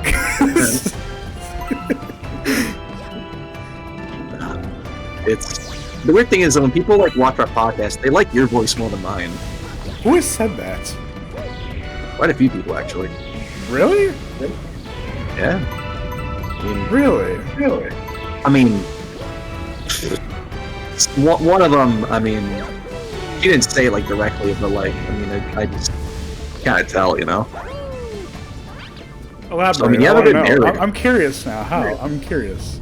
Well, I'm not gonna tell you their names on here. No, I Nobody mean knows it. like you said it was like how do they like say it? Oh, well, they think you're just kind of like relaxing and insightful. You have like a very like mindful and educated way of speaking. I don't know. Okay. You sound smart. Okay. Nice confidence booster. You're welcome. And frankly, I do agree with that. That does good for my ego today. I don't need to take my meds today. I feel good about it. Yeah, tell that person I'm medicated. No, they hope so. Yeah, I'm sure they do. Yeah, they all do. Yeah. I wonder if that's because I'm the only one that uses like an actual microphone. You don't. Maybe. Well, I use a Yeti. It doesn't sound like you use the Yeti though. Should be the input. Let me double check that. It always sounds like you're like talking away from it or something. I don't know how to describe it. No. Do you have like the Logitech app? no. Maybe that's something you have to play with. Maybe. I mean, because you can like change like a filter. Like, it's not like filters, but like the compression. I guess. quality. Yeah. No, I should look into that. I mean, I just sound rough in the recordings. That's just how I always kind of sound. I lag a lot. Nice job, by the way. Yeah, too locked in on my terrible audio. What can I say? But for me, it was my voice too. Yeah, I would say my voice. Now, this is a pretty cliche one, but like, would you rather like change something from your past or see something in the future about yourself? That's a hard one. It is hard. Because there's things in the past that I would love to change. Things that keep me up at night that I would love to change. Drama for you. I don't know, do I really want to see my future though? I don't know. Maybe, you know.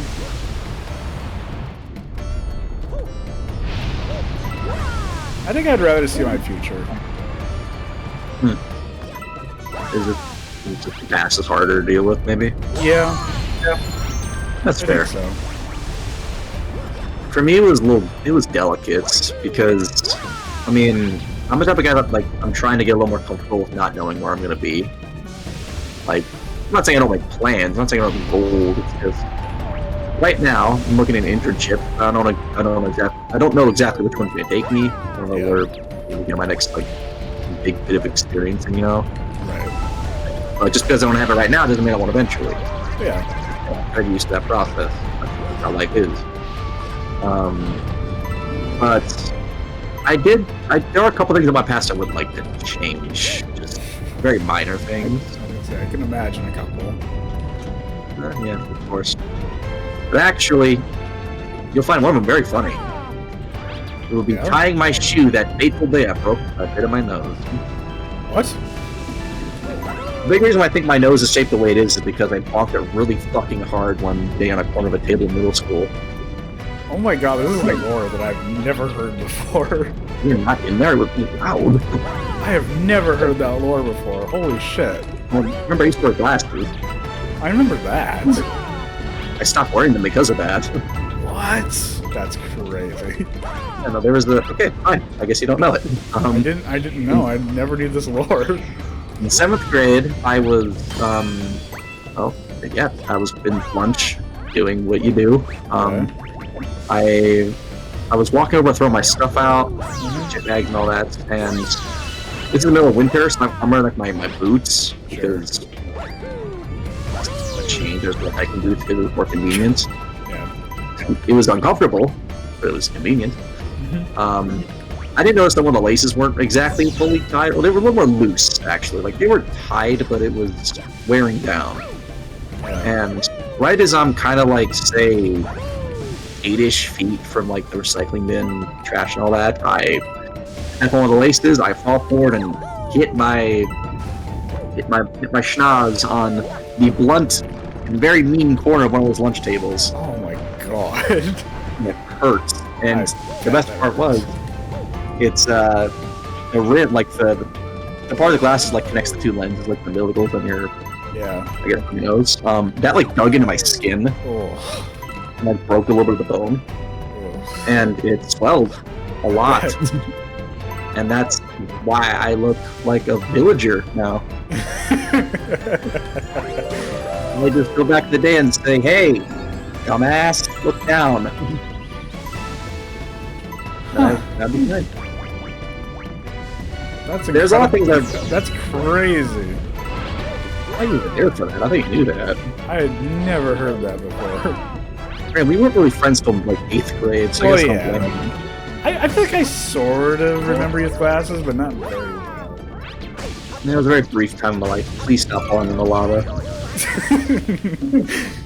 This run does not need to be longer than it already is. Yeah, I know. But yeah, that's why.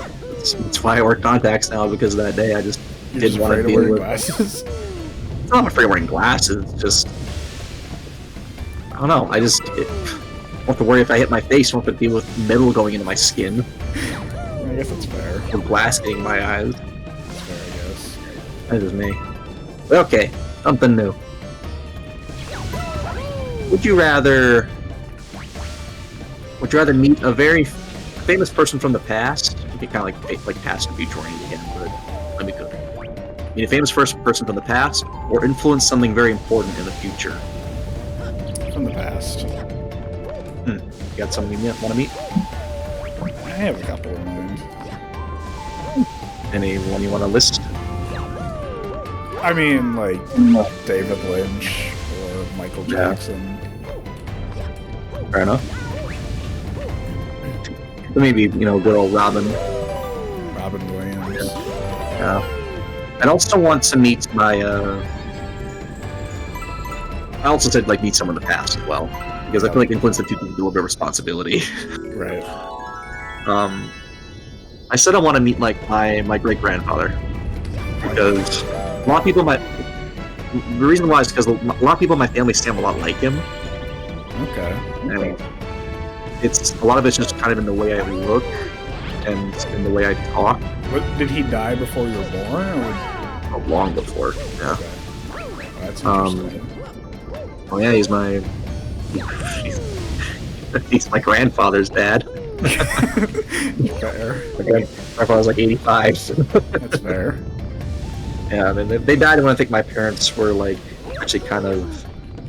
I'm not sure when he died exactly, but it was sometime late when my mom was in college, or when she met my dad, around there. But yeah. But okay.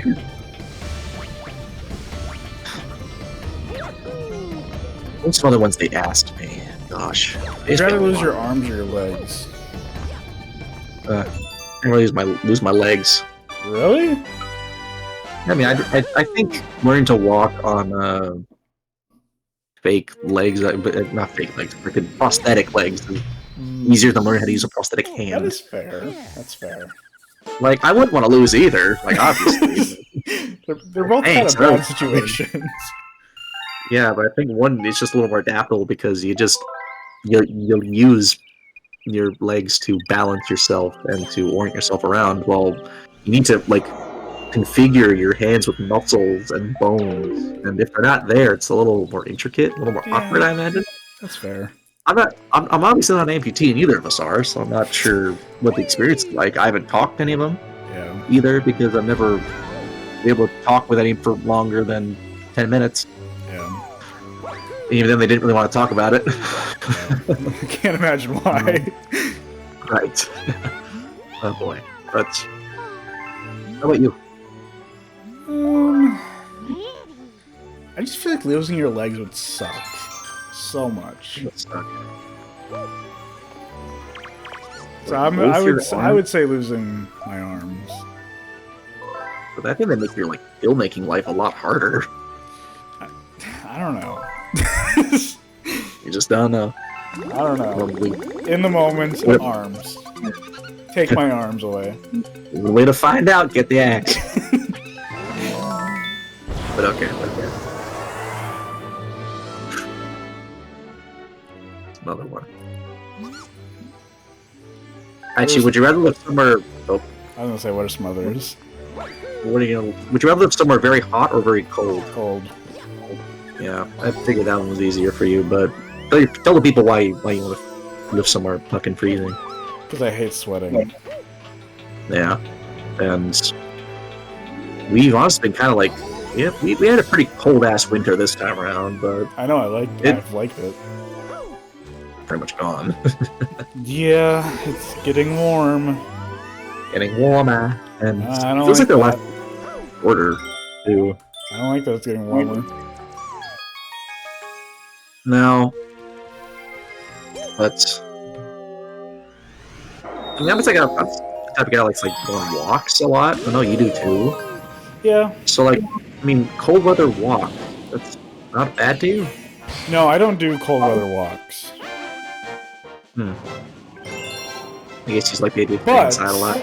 But I will not do a walk if it's 90 degrees outside. Yeah, it's if it would stay between like maybe like 40 to maybe 60, like year round, that'd be really nice. Yeah. At most 70, but nothing more than that. Like, That being it said, just, that being said, I walk around the city almost every day, so oh those are yeah, my walks.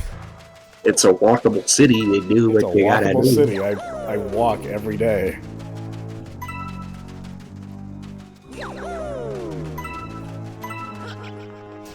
This is not a would you rather question, actually.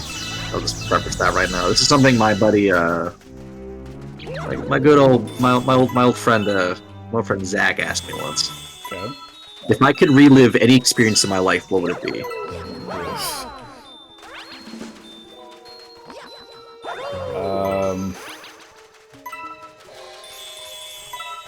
There's some choices. There are some choices.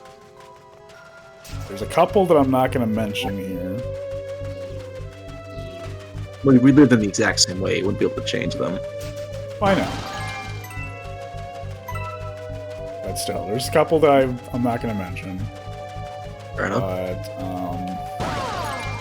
I enjoyed Showcard a lot. I would love to relive that. Yeah, one of my top picks was like, was our showcase, like the second day of it. Oh, yeah. Like, I think it was the day I didn't perform Ada Delilah. If I remember right. That was a pretty hype day. Another one for me personally, though, would be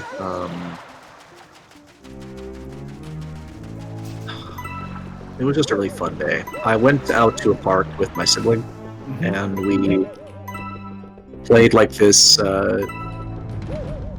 I'm pretty sure you've seen like parents play with their kids a lot, like at parks, but like parents like chase like the kids around like on the set. Yeah. I just love to relive that feeling. Just the feeling of like oh no, like this big monster is chasing me. Oh god, I'm so small. Oh no, like it's just so like innocent and so like it's just fun. Yeah, you know? I never had that experience. I'm sorry about that. But yeah, that's another big one for me. I guess back to would you rathers for a second. Would you rather be an astronaut or scuba diver? Astronaut, 100%. I think I know why, but explain. Hate the ocean. Yeah, the ocean is kind of spooky. Yeah. Well, we're not meant to be in either, quite frankly. You ain't built for that. No. That nerd doing there.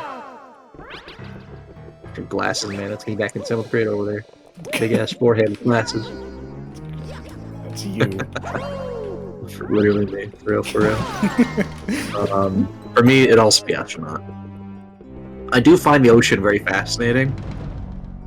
But mother of God, it is... Do not ever put me in the ocean. Yeah, the conditions are...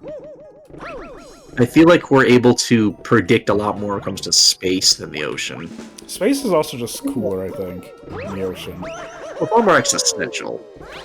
But, I don't know, I like space. If I was paid a lot of money, I would go to space. Fair enough.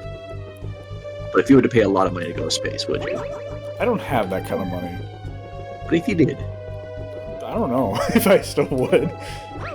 I have other things to take care of. Look at the Earth, go to the moon, maybe? I gotta take care. I gotta be able to take care of myself. That's fair.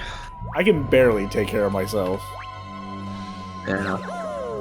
Okay. Here's a really funny one, I think. It's been asked quite a few times to a lot of people, but would you rather be smart in a world full of idiots or dumb in a world full of geniuses? I'm already smart in a world full of idiots. Okay, well, be humble. We are more, granted, yes, we are a little more aware of things and a little more open-minded than most. Well, I'd say a decent... I'll try to be a little optimistic in this statement. Than a large demographic. But at the same time, yeah, it feels like when we talk about certain things on here, it's like, yeah, it just kind of makes sense. Yeah. Like, I have dealt with so many stupid people within the past 2 years. Retail. So I am absolutely smarter than almost everyone. Be careful what you say. Some of you people really don't know my stupid people policy. It's very low. Very low. You all gotta understand my policy. Yeah, and you tolerate me because you've known me for years. Yeah. No sugarcoating. No. Fair enough. I respect it. Yeah. But for me, I'd rather be the idiot because I already am one. Okay. Plus, I'd feel like the world would be in a lot better place if people were just smarter. Yeah, it would be. I don't know.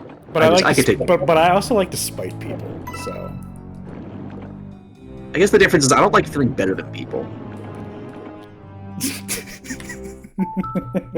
How about that? I hate that sometimes I kind of do like that. Well, it's satisfying to win arguments. It is. I can't. You have no idea. You genuinely have no idea how satisfying it is. You have no idea how much I have gotten joy from telling people they're wrong and rubbing it in their face how wrong they are. I've seen you do it. Like, it's fucking great. It's exhilarating. Euphoric, if you will. Euphoric, even. Orgasmic, you know. Okay. Nah. But I do respect it. Listen, not to make myself sound like a super pretentious person. I just get joy from telling people they're wrong because I do research before I make a discussion. Yeah, that's a good thing to do. I'm like, you fucking idiots that don't do that.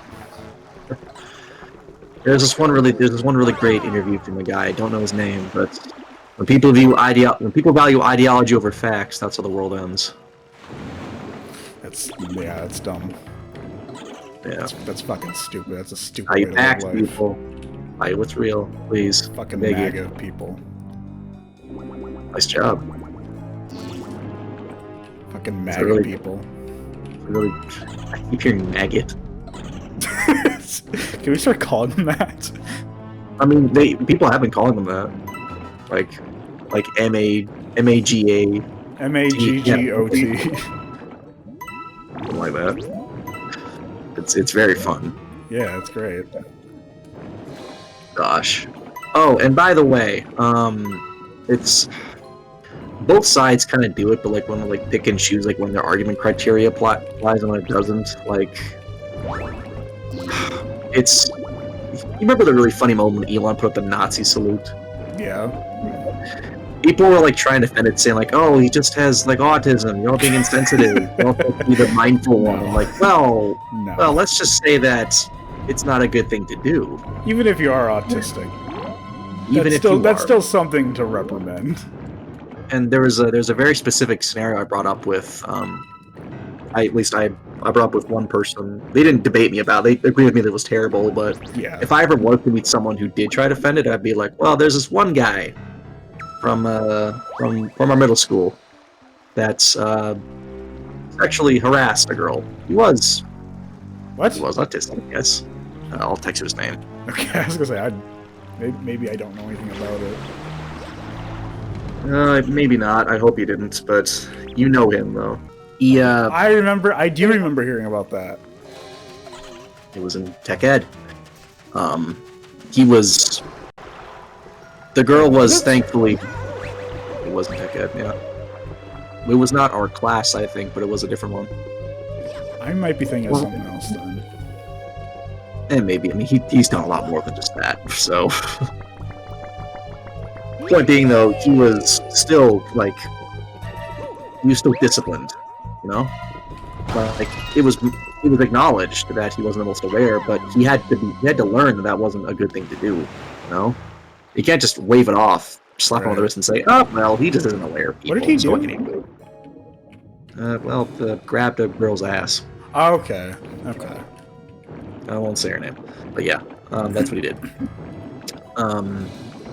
Yeah, I'm like, when it comes to the governments, I mean, you know, that's a historical sign of fascism and oppression. Yeah. And if he doesn't know that's bad, then maybe you shouldn't be there. Yeah. So, like, yeah, it's good to be mindful of people who have disabilities and who are different than us, but at the same time, You still gotta reprimand them when they do you something gotta have wrong. standards. Yeah. No one gets out of this world, free, basically. We all do shit. We all should face consequences for what we do and say. That's just how the world works. That's how we're all treated equally. Yeah. Because the second people get passes for doing bad shit, that's when, inequality comes in. That's where a lot of my billionaires are such pieces of shit. Mm-hmm. I'm sorry to turn to that. What's your next would you rather? Fair enough. Would you rather eat very, very spicy food the rest of your life, or very cold food? Cold food. Oh, why is that? I don't like spicy food. Low tolerance or something? Yeah. On the Scoville there? Yeah. Let's see. Let's just say if I was on hot ones, I'd be in a stretcher by the end. You that sensitive to it? If it's like a million Scovilles, yeah. Oh, okay, fair enough. I mean, I guess I think they were there for this, but I did try the hottest wings at B-dubs once. No, I wasn't there. Oh, it was entertaining. I was like, there was liquid But I coming out of heard every about it. orifice on my body. Thank you. I did hear about it though. Everywhere. Oh my, there's the star. That's weird. I was trying to find where they are. Everywhere something could come out from, something came out from. What? I was crying. There was snot. Maybe. I don't remember very much. What? But it was just not. Thing is, it was bad for like 5 minutes. Then it was fine. Like, Yeah. to me, I've used that is spicy how foods it like works. Unless you keep eating more. well, yeah. I mean, I paced myself because I didn't want to die that night. Well, That 3M was kind of bad though. I bet. Not fun. I bet. But it was.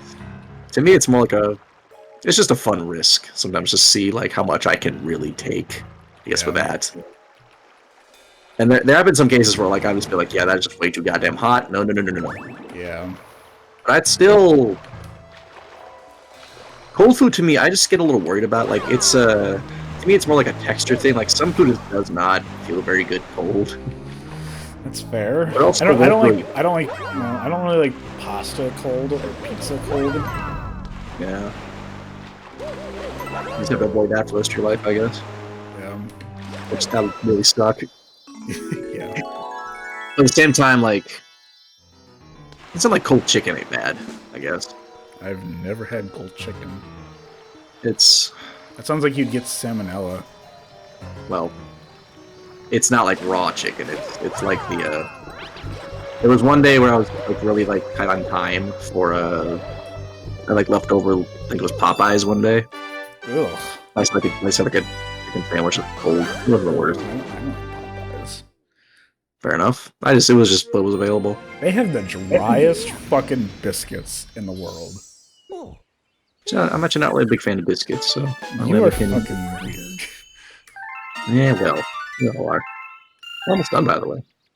We have one last purple coin star. And then the last one is that weird, Rabbit one. Yeah, the rabbit one. Which we are probably not going to get to. Well, we can try. I would have to... Let's just see how many Starbits do we need for him. 1,600. Oh boy. I don't think we're going to get there. Maybe not. In that case, I just hope you're okay, just not living up to your promise. Yeah, fuck them kids, I don't care. Yeah, right, R. Kelly. But okay. Actually, speaking of music, would you rather listen to really loud music? I really thought you were going to say, speaking of R. Kelly. No. Listen to very loud music forever or really quiet? See, the thing is, I kind of listen to music loud anyway in my AirPods. It's probably one of the reasons why I have tinnitus besides show choir. Yeah. It's just because when I do listen to music, it's usually up at max volume. Yeah. So, I don't know. Probably loud music. Then let me actually clarify the question a little bit. So, like, by loud music, I mean like rock, rap, pop, all that stuff. More like, like versus like quieter, like maybe like singer-songwriter, ambient, maybe some soundtracks, maybe. So like, How about that? So like, which type of music would I rather listen to? Yeah, like it's. Oh, then rock and stuff like that. 100%. For me, it's a bit of a harder deal because, like, I mean, I have a playlist of like soundtracks and stuff I listen to, but I don't listen to them very often. I'm the opposite. It's just, I don't know. I'm just never really in the mood to ever listen to them that much. Fair. I guess I'm just kind of. I feel like a lot of my days I'm just kind of like on a very tight schedule. Like, I feel like I'm just kind of rushed a lot. So I kind of like music, like kind of like calms my nerves down. Yeah. I just kind of easily, and it puts me in like a better headspace for the day, you know. Like I listen to Twin Peaks, Minecraft, freaking various other soundtracks. Say that. Honestly, the Finding Nemo theme is a big one. That. It's just it's that means that really kind of gives me the, I wouldn't say motivation, but the right emotional core for the day. Whereas like rock and pop kind of don't really do that. It's kind of like background noise for me. Like if I just don't want to listen to nothing. Like it's not. I do think it's important to listen to all of it. Like I listen to a lot of like Ray Charles and Sam Cooke and Ozzy, all that. Yeah. Which a lot of it does kind of go into like singer-songwriter, R&B, and all that jazz, but still, music's good, by the way. This level, you cannot miss one coin, otherwise you gotta die. Yeah. Not the first time you encounter that. Nope. But yeah, that's me. I prefer the more like calmer music, I guess. That's fair. Because again, I'm not like a naturally aggressive dude. Am I just an aggressive person or something? Well, you deal with a lot of shit, to be frank. Yeah, I do. The circumstance you find yourself in to survive, that's what. I would say you're a very reasonable guy, to be frank. I'm also, I guess I would say I'm a little passive aggressive. I would say you don't have any like hostility in your going on. You can't have that, but I have some hostility. You're passionate, right? That's what you are. And that ain't a bad thing. I do it because I don't like stupid people. Stupid people rule the world. Did I miss one fucking coin? I swear to God. I swear to God. Where would it even have been? Oh, it's right there. Oh, okay. They save it free at the end, okay. That's some bullshit. I'm sure I got that in one try, actually. I think people that like went back and retried the level to try and get it just because they thought they missed it. Sick. That'd be just... Be cruel. Yeah. So, okay, we have 119 stars. Yeah. So... what do we do? Well, say this. I'm going to be up for a little bit longer. So how about I set a timer for about 20, 25-ish minutes, and you collect as many as you can. I don't know what level. I don't even know what level would be like a good level to do it in. I will start the timer once you pick the level. Let me look up. Take your... I want to look up like what's a good level to like Starbit in. How do I money max and Mario Galaxy? How do I get my money up? Oh, and I should mention, my set list for the April performance is practically done. Sling Galaxy, okay. I'm in the practicing stage. That actually makes sense. Anyway, what about your set list? It's done, basically. Oh, okay. What's the set? So, again, not in order. I did remove a couple songs. Okay. Because let me take your feedback a little bit, and I was like, yeah, that's totally not great and a little repetitive. But okay. The final list as of this moment is Nothing at All, Immeasurable Wonder, Monster by Olivia Olson, Waiting on a Good Thing, Someone to Sing About, Sweet Cherry Wine, Take On Me, my personal version, it's still by Aha. Only Joy. Future Days, I have developed a version of it which is a little more feasible for my voice and a little more stylistically. I'm curious how that one sounds. Oh, hope you like it. Just Her Style, Hey Jude, Wish You Were Here, Hallelujah, Hurt, 2021, and 2021 is an instrumental song only. Okay. Today, John Denver, You've Got a Friend, by Carole King, and Everything I've Ever Done. Okay. That adds up to about an hour. Besides Hey Jude, that's a pretty good set list. Thanks. Hey Jude sticks out like a sore thumb, though. Fair enough. It's there because I just know it, and I need time. Sure, I guess. Although, you could have done Wish You Were Here. It is in there. Oh, I didn't hear it. Never mind. Yeah, I wish you would listen. How about that? Well, but yeah, I could replace it with like Living Mice, or maybe you know what I could do, because I do think it's a little bit out there. I had the idea of including both Timber Hearth and Living Mice as part of the set. Okay. But they're like soundtracks, and I'm not sure. And then again, I mean, original songs are right now. It wouldn't be unfit. I'm just not sure I feel about having 3 instrumental songs in it. Yeah, I feel like 1 or 2 is probably good enough. Yeah, and if I had to pick one, it would definitely be Living Mice. Yeah, I'd just do that. It's also only like a minute.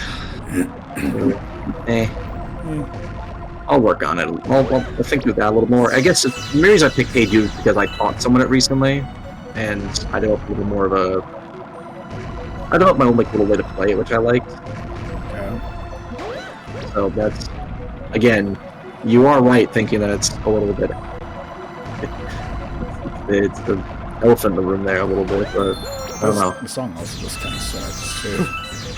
Well, not the worst thing.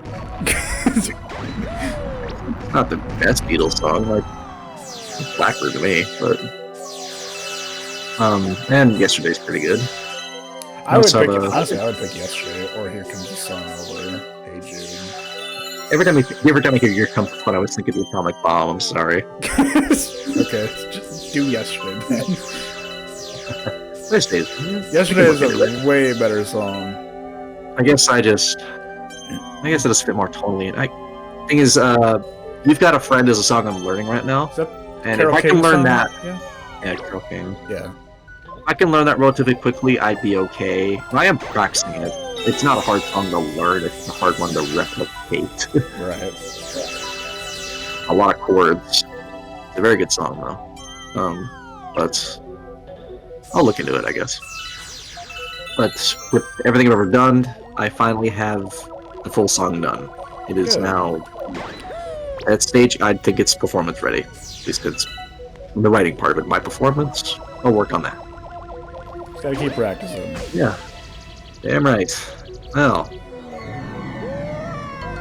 that's fine. Because when we die, you still get to keep the Starbits. oh, that's good. Oh, I should set the timer. Fuck me. 2 folks on the set list. I'll put it at like 22 minutes now. How about that? Alright. As many as you can, bruh. I mean, I am getting a lot in this level. You are. Let's see. When it comes to Halo, I think we've talked about it a lot. Yep. I think it's our next game. But what about it? I guess is there anything more about it you're wondering? I don't know.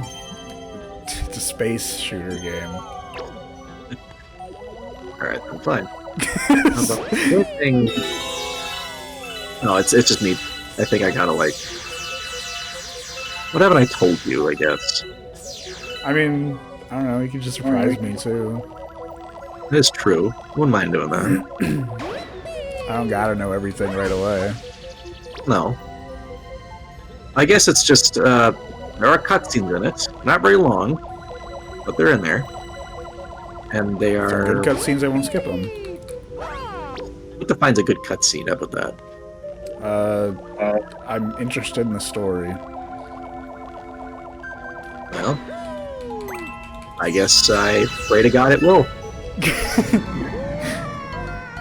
But I do think, I think you'll care about it. I got faith in you. That'd be fine. Probably, he says. I'm sure. Yeah, I might pay attention to the story I paid money to see. I might, Jesus. Okay, though. I'll also say, just pay attention to what happens in levels, because in the later games, like Half-Life, there are certain events which happen, like NPCs, and like small story moments which you can miss. And I'll point them out when we get to them, but I beg you not to just run past them. I kind of do just kind of run through levels, so... I say that. I don't know. We'll see. Have to get that Mario brain kicked out of you. Other than that, though, I'm really just excited for you just to... It's funny, because my dad's playing it right now, actually. Really? But, yeah, he loves the first game. Oh, that's kind of cool. He just replays a lot. Actually, when I started about my dad's Halo, I've told the one about, like, me, like, hiding behind his chair. Yeah. But there's one, back when the first game came out, and I mean, like, when was it? It was around Christmas of 2001. My parents were living in a small apartment in, I think, like, Uptown, maybe? Yeah. That's where it was. My family decided, both my parents were like, you know what, we're broke as fuck, can't afford Christmas gifts, whatever. My mom, being the cool lady she is like, you know what, let's just go back on that right now. And she buys the original Xbox. Big old boy, with the big Duke controllers, if you all know what I'm talking about. Yeah, I've seen those. Actually, first game is Halo. Now, my dad was completely caught off guard. He was like, holy shit, I got you nothing. Goddamn. But that night, my uncle and him were up playing Halo from 8 p.m. to about 7 a.m. the next morning. God damn. They were hooked. I could never do that with any game. Really? Well, keep in mind, it was the first game of its kind, really. I mean, sure, yeah. It was... Doom was the only thing kind of like it because it was just sci-fi and it was a shooter. But Halo had the unique part of player choice, cinematic quality, and just impeccable atmosphere. Yeah. It was a world that they were hooked in from the get-go. They did not want to leave because they were just too enthralled. I don't think you'll have that strong of a reaction to it because I don't think you like science fiction as much. No. But at the same time, I think you might genuinely really find the world compelling. Hope you will. Interesting. And God, I can't talk about it right now, but when we get there, it'll all make so much sense. We're almost there. I mean, like Halo 3, I mean. Oh.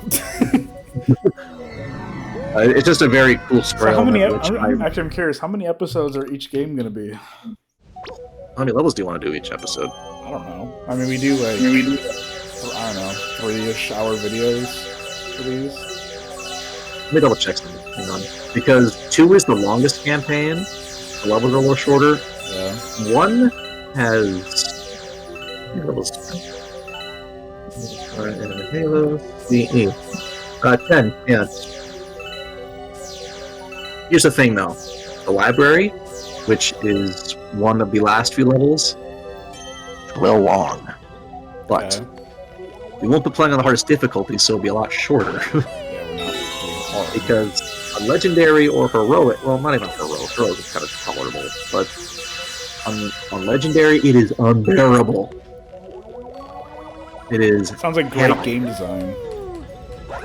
Yeah, that's the sad thing about Halo 1. They had the thing about Bungie in general back when they were a good studio. They were just one of those groups of nerds that just had way too many ideas for their own good. Yeah. Like they all really gave a shit about what they were making. Like everyone had not everyone obviously, but the writers had a lot of ideas for stories and levels. Level designers had a lot of cool scenarios and gameplay opportunities they wanted to explore in. And God, they came to 1, I mean, they wanted to do like something kind of. They just wanted to be something. The library to be kind of like this gauntlet, if you will. Mm-hmm. Like this. What's a good comparison? Have you seen the raid? Yeah. I'm not sure if it was this. Isn't there like a hallway scene in that, where like the guys like fighting with the dudes? Yep. Yeah. They wanted to feel like that, Oh boy. but fighting like monsters, basically. Yeah. But while that ended up being, just made it a little too damn long. That's fair. Thankfully, though, like I said, we'll play on the hardest difficulty, so it'll be a little more of a breeze for us compared to some other people. Yeah. That's the only thing I'm kind of worried about, because the level itself is very dark. The aesthetic is not great. There are some cool lighting bits, especially when you get to like the checkpoints, but because you're in a big Pacific. The great thing about the first game is that you were a small dude in a big world.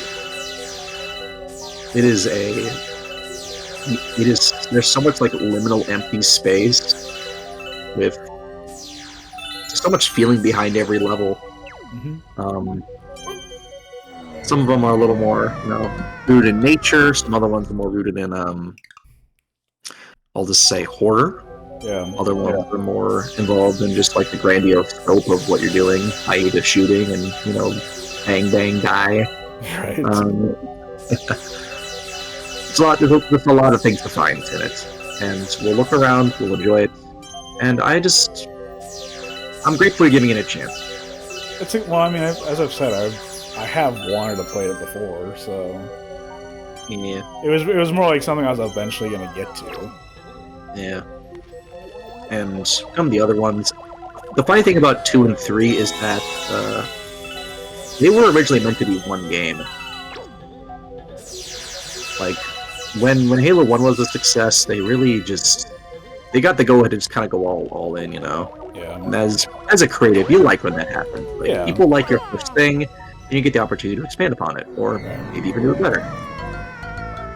Not something that happens to everybody, sadly. Yeah. when they get stories they want to tell. They kind of they were limited by the technology of their time, because it was about 4 for 2 and then 7 for 3. When it came to ODST and Reach, they kind of had a little more leeway because they kind of had the tools finally, but they couldn't use it for their mainline narrative, except for Reach. Reach is still technically a spin-off, but it does relate a lot more to the main story, in the sense that it's kind of leading into things, if you know what I mean. Yeah. It's a prequel.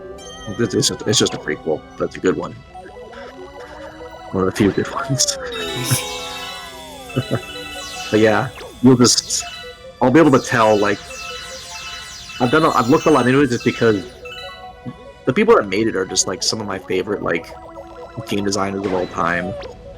Like, I mean, Hardy LaBelle has such a great quote about the game design where it's like, if it isn't entertaining in the first 10 seconds, I'm putting it down. I can see that.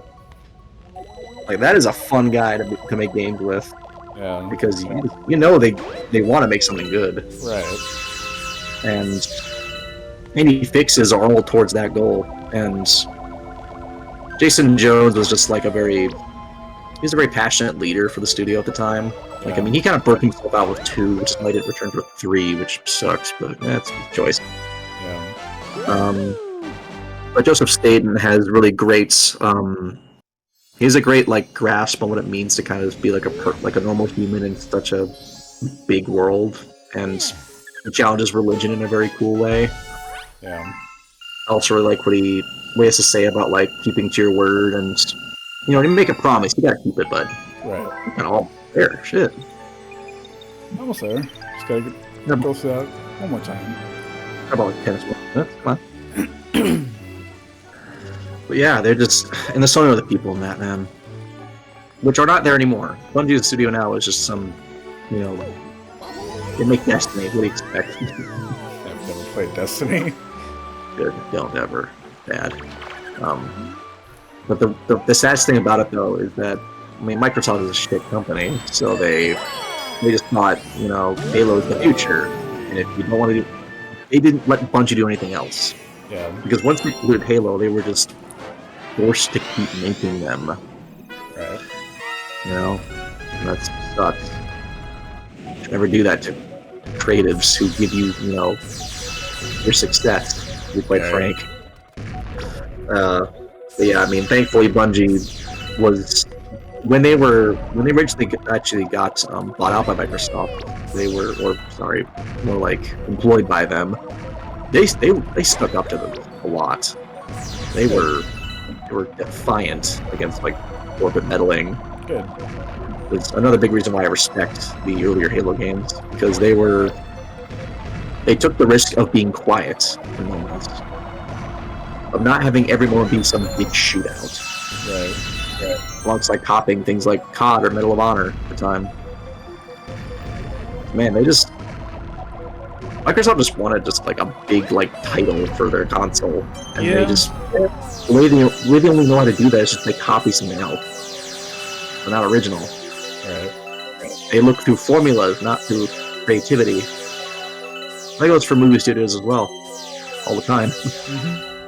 Why Marvel humor's everywhere now has made one movie a lot of money, and then everyone thinks it's the one way to go. When really, no, it's not. It's very annoying. It's everything.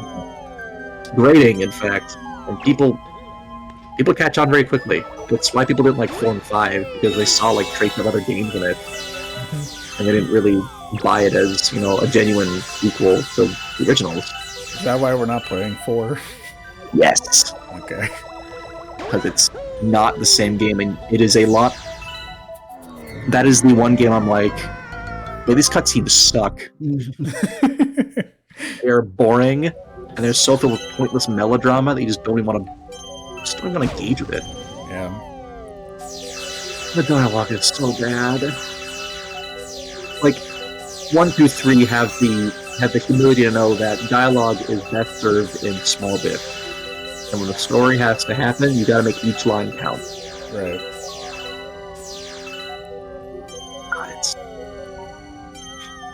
I'm just so excited. We're almost there. Almost there. Oh my god. But yeah. You have to play your little space game soon. You will. Going from one space game to another. Yeah. And actually, another thing about it too is that Chief. I think I mentioned it before, but Chief is just meant to be us. Yeah. Like, he's just a guy in a helmet, green suit, says some one-liners every now and again. Into. Oh, I bet it's gonna be annoying then. Well, it's not actually in gameplay; it's in cutscenes. Okay. He is silent during gameplay. Good. You better be silent. It's Cortana that talks to us in the middle of the game. See, hopefully Cortana isn't annoying. The Earth, the day of the Earth broke loony tune. Novocaine, 30 minutes. Thanks, Chrome. Thank you, Chrome. I needed to know that, you know... Novocaine with Jack Quaid is coming out in 30 minutes. I don't better really... rush to the theater and go see Novocaine. My heart's gonna explode if I don't see it right now. I will literally contract a incurable unknown disease if I do not see all those movies consecutively tonight. Oh man. Also, it was my introduction. That year's was my introduction to a lot of like really great actors too. Okay. Like I said, Keith David and Yeah. what's his name? God damn it, Ron Perlman. Yeah. Nolan North as well. Not a lot there. And then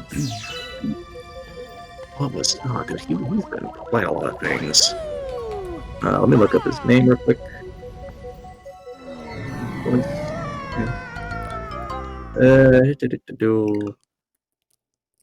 No, that's not you. There's Truth, bruh. Well, yeah, Kevin Michael Richardson as well. Oh, yeah. David Cross. David Cross from Alvin the Chipmunks. Damn right. Am I missing something here? David. What? I hear 3 like fire trucks starting outside. God damn, Chicago's burning down. It is 11:30 at night. What is happening in the city? There's some shit's going on. This is not South Chicago. I do not live near the old block. Yeah, Miguel Ferrer. He was in Twin Peaks as like Gordon's like right-hand guy. I first like heard his voice here. And what else really? Wonder if David Lynch played Halo. Wonder if he ever played a video game. Let's look that up, actually. Let's just find that. Actually, he did a commercial, I think, for PlayStation, I think. He did a commercial for either the PS1 or the PS2. I forget which one. No, he inspired a lot of games. Oh, I know that. I've read that, like, Lost Highway inspired, like, I think Silent Hill. Yeah. Alan Wake as well. Fucking Life is Strange. Get that shit out of here. That wouldn't surprise me. Yeah.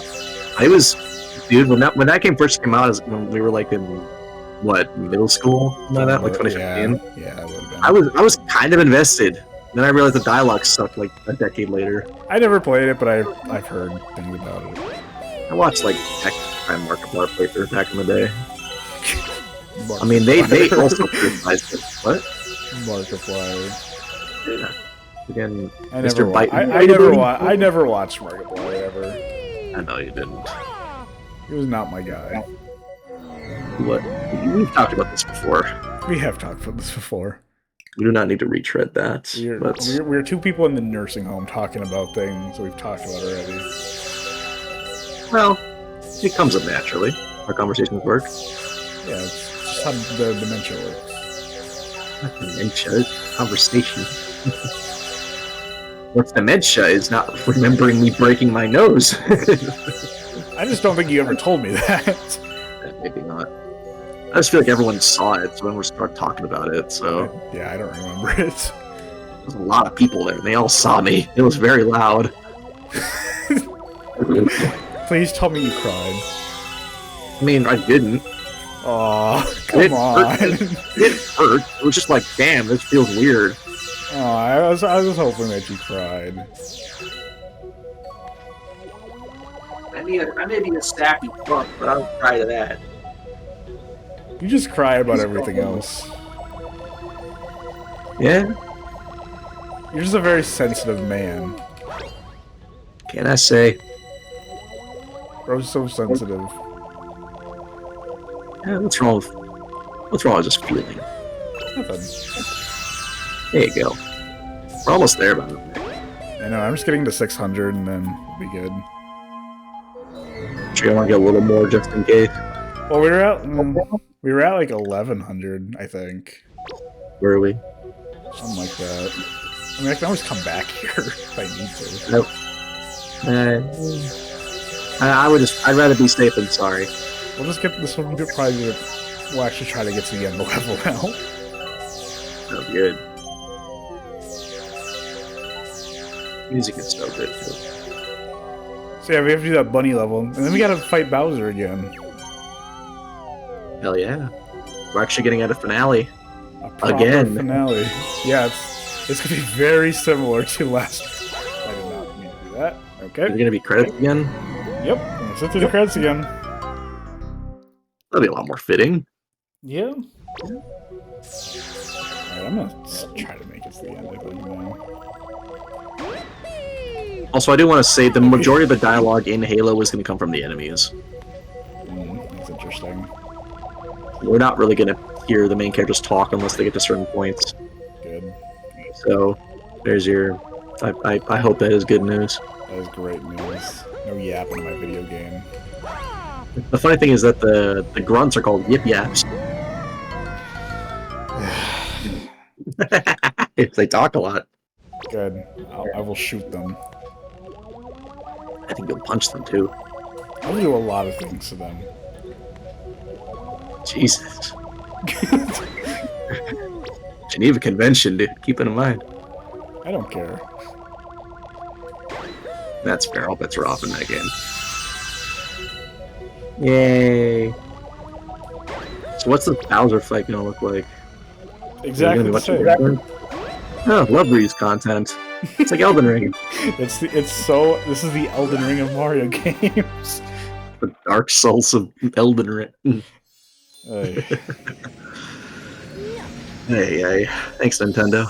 Thank you, Nintendo. We'll be back in 2 years to play Super Mario Galaxy 2. Oh, now, yeah, we're at 1800. We're fine. Yeah, we're good now. That didn't take very long at all, and we still had 30 seconds to spare. So that took me about 20 minutes. We're about 20 minutes. That's crazy. It's pretty crazy. Alright, let's do this last level that I'm not gonna have fun in. You made a promise, I'm making you keep it. Yeah. Just like Cortana said, to make a girl a promise. I made no woman a promise. Well, there's a woman watching right now. No, they're not. I don't know, huh? I feel like I Maybe do one know of our 4 viewers did be. Our core viewers are not women. No, really not. It's really not. What do you think our core audience actually is? Men. Like, what type of men? There's some, like, there's degrees. I would say in like the 18 to 20-something range. Yeah, I'm thinking like the hippies that like kind of don't like popular culture very into us. I mean, we are the anti-podcast. A little bit. In the sense that we actually don't really do audio stuff only anymore. Yeah, We once in a blue moon. anymore. Fucking rabbits. This level used to piss me off a lot. Well, time for you to face your demons. I'd rather take a gun to the mouth. You see, this is why challenge matters. This is why I don't make the game so fucking hard.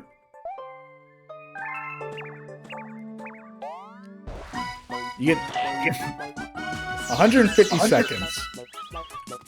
Go. You also gotta like get the little buttons too.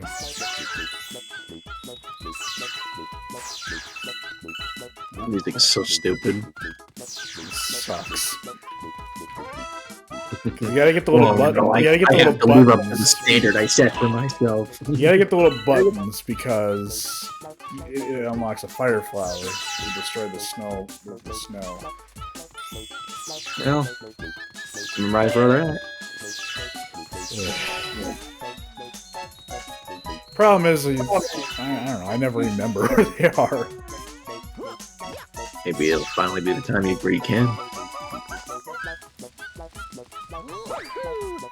There's one on the bottom here. Yeah. What? Oh. And you still got 90 seconds. Oh, generous. Yeah, Oh how my God, generous is this fucking Give game? me less time, Nintendo. Oh my god. Please, Nintendo, give me less time. How's a shell gonna... Oh yeah, because there's a chest somewhere. Oh. Oh, yeah, this Is that really I important? think there might be a... Yeah, there's a rabbit there. God damn it. Stupid little bitch. Yeah, Like, you got still, me. I still got 60 seconds. I got a minute to catch 2 other rabbits. Possible. Okay, maybe. Just lock in.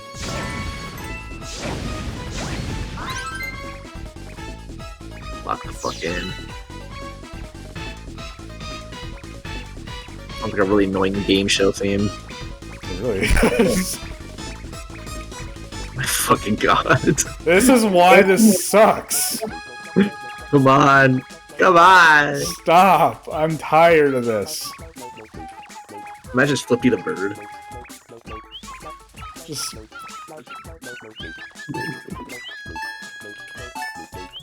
Oh my fucking god. Oh my god. I still gotta get one more. Alright, 13 seconds, you got it. I gotta get the fire flower. That was so funny how you kept running around the No. circle. I hate this. Oh man. God damn it. Yeah. Well, you got some Whatever. We have a lot of lives, though. We got plenty. So, no game over. And if I game over, we're done. If we don't get in 23 tries, it's just done here. We're done here then. Sounds good. You officially Because gave up. if I can't get this done in 23 tries, I'm gonna fucking bomb the nearest elementary school. We can keep the promises. Because that's ridiculous.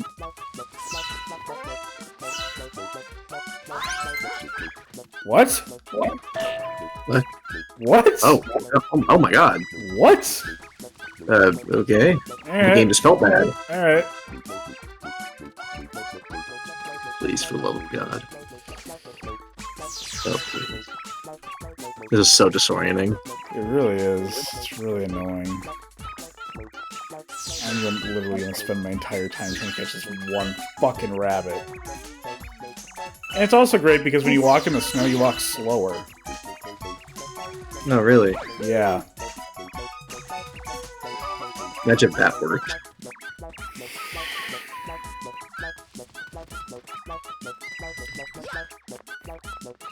Nintendo, this is not fun. Stop with the cute This is music. fucking stupid, Nintendo. I saw on Twitter that you're opening a store in San Francisco. I will burn it to the ground.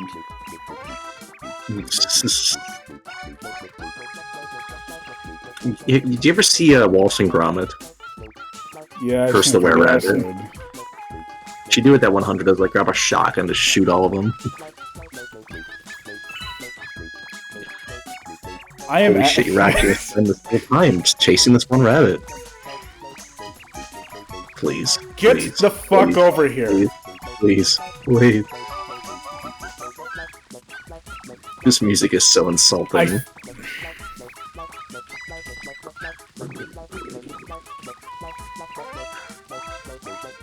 Is this your next Margit? Chasing these fucking rabbits. Oh my fucking god, that took a full minute. Nope. That's even the point. What is even the fucking point? That was such a waste of fucking time. Maybe we should get that guy last.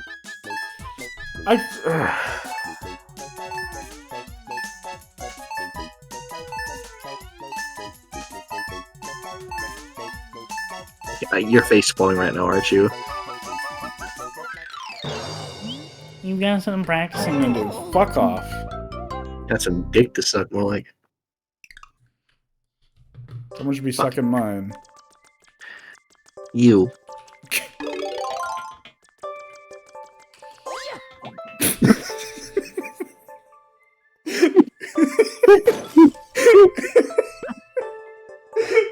I don't know how you did that.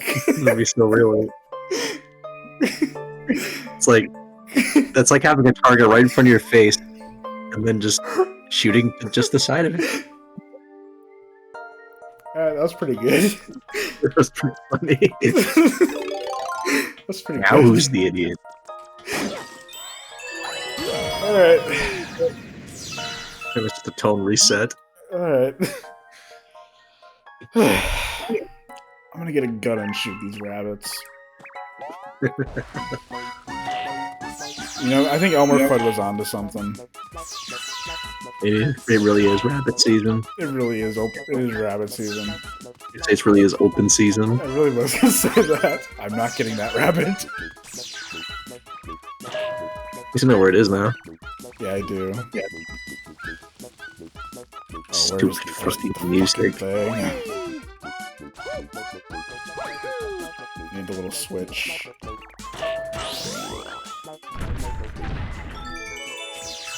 Yeah. Yeah, if you get it, you get it. Just Oh yeah, because you need a shell. That's right. yeah. Hey, at least this one jumps in the hole right away. Yeah, if you could leave the other one there somehow. I gotta get the flower again. Oh, it's on the other side. Fuck. Okay. It's okay. Where was this? Oh, the first one was in a snowman, I think?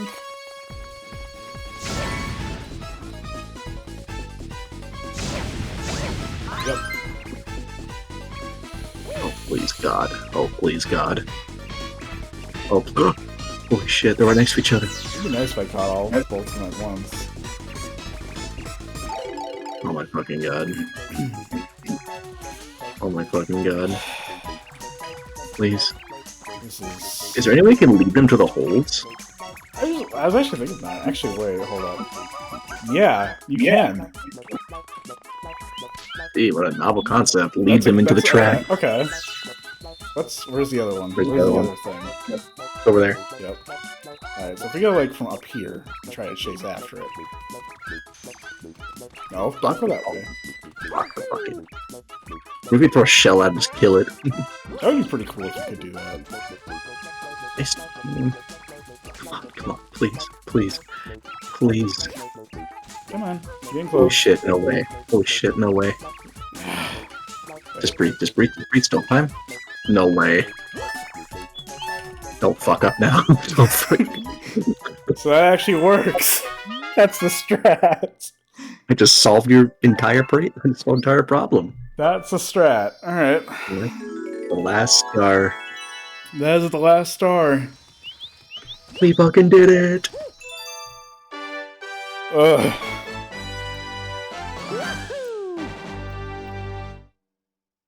You know, time to kill Jack Black. One last time.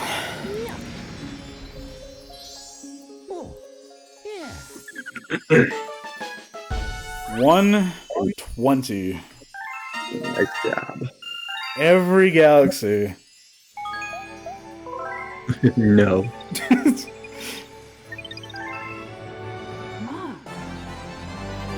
To another world.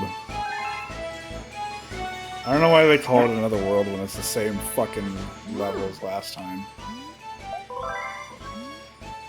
Reusing content. Reusing content. We get the same cutscene. Skip.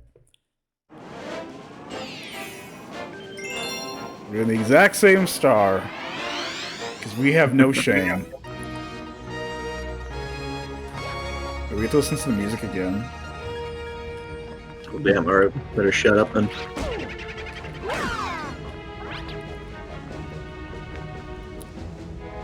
It feels so nice not to have a timer at the top.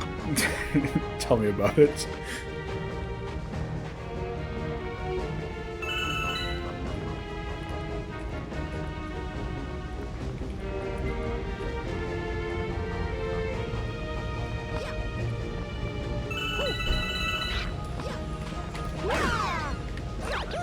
Any last topics? Lock in. Bro has no topics. So we need a topic, we just gotta lock in. Actually, how about this? We're almost done. How's it We're feel? almost done. I'm ready for the next game. If you're ready to be done. I'm ready to be done. I've had my fix in Mario Galaxy. So to recap, we've played through Mario 64, Luigi's Mansion, and now this. Yep. There's still Galaxy 2 that we could play sometime. There's Sunshine we can do sometime. Yeah. So there are 2 other Mario games if we're ever in the mood to do another little Mario thing again. Personally, I would love to do Galaxy 2 just because one, I've never played it before, and just because we played Galaxy 1. Naturally. But, I'd also prefer that. yeah, Sunshine is a game I've never beaten. I don't really care. Sunshine has some cool moments, but it's not my favorite in the world. Yeah, Sunshine has it's like a niche game. Like there's kind of a specific audience in mind with it. That's fair. Are you fucking kidding? Are you serious? Nope. We don't die today. We're doing one life. I don't know how I didn't get hit by a fire. Please don't. Please don't. Please don't. Please don't. Hey, fucked us. I see. Alright. Oh, checkpoint. Yeah, that's well. Yay. But yeah, I am so excited to just not sit here anymore. You actually get to play a video game. I will You no get to longer play be 5 relegated. games. all I can think about is just which one you like best. I don't know. I really don't know. I guess I just gotta go truly find someone to like each one. So, okay, I guess I should also ask, do we want to go through the entire thing, or are we gonna do like a little one-off in between some games? I wouldn't mind a one-off. Maybe as a way to break up each game, just do a little one-off. Sure, so get burnt out. I guess one-off. I have some ideas for one-offs. What are your thoughts? Well, Iron Lung, I'd love to do. Finish that. I know you mentioned Subnautica. Would love to do that. Mm-hmm. I also had an idea recently about, since we got emulation stuff, I kind of want to play some old PS2 games that I used to play when I was a kid. Not Perfect Darkness. I didn't own that. Please not. Please not that one. No, that wasn't even on PS2. Oh, was it? That was an N64 game. I was an Xbox kid growing up. Sorry. Well, the sequel was on Xbox 360. Still no. Anyway, though. Like I could pick like 5 or 10 PS2 games and kind of quickly go through them. Like a little one-off thing. Be fun. I guess I can look at the list real quick. Just some ones I played when I was a kid. Oh, like what? I played some SpongeBob games. I played Wall-E on PS2. I used to play SmackDown vs. Raw.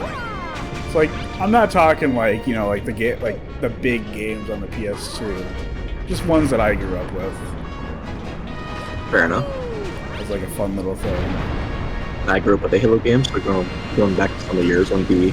Yeah, that could work as a one-off. It'd be nice to kind of that balance. Yeah, we can do that. Remembering our roots, if you will. Maybe after Halo. Like he had shot in the face after saying that. First Halo.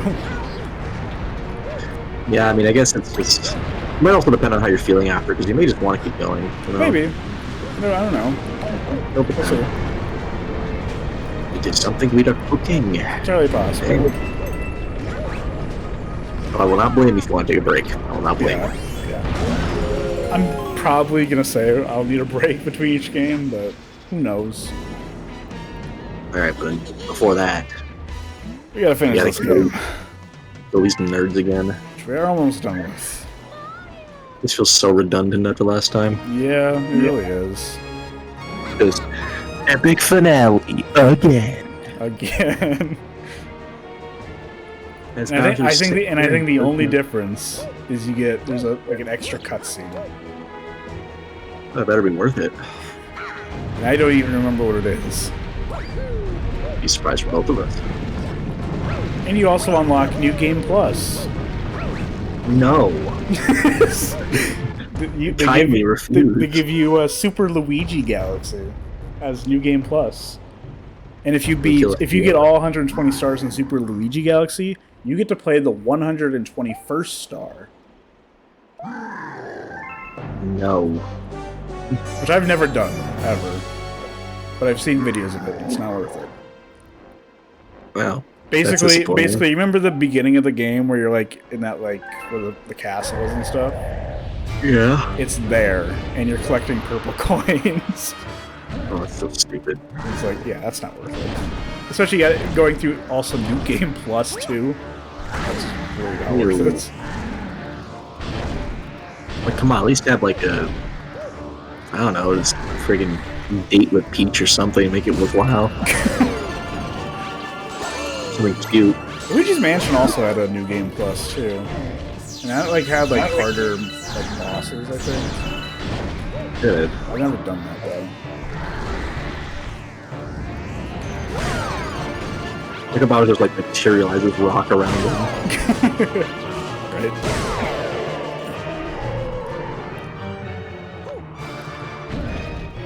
Alright, phase 2, brother. Phase 2.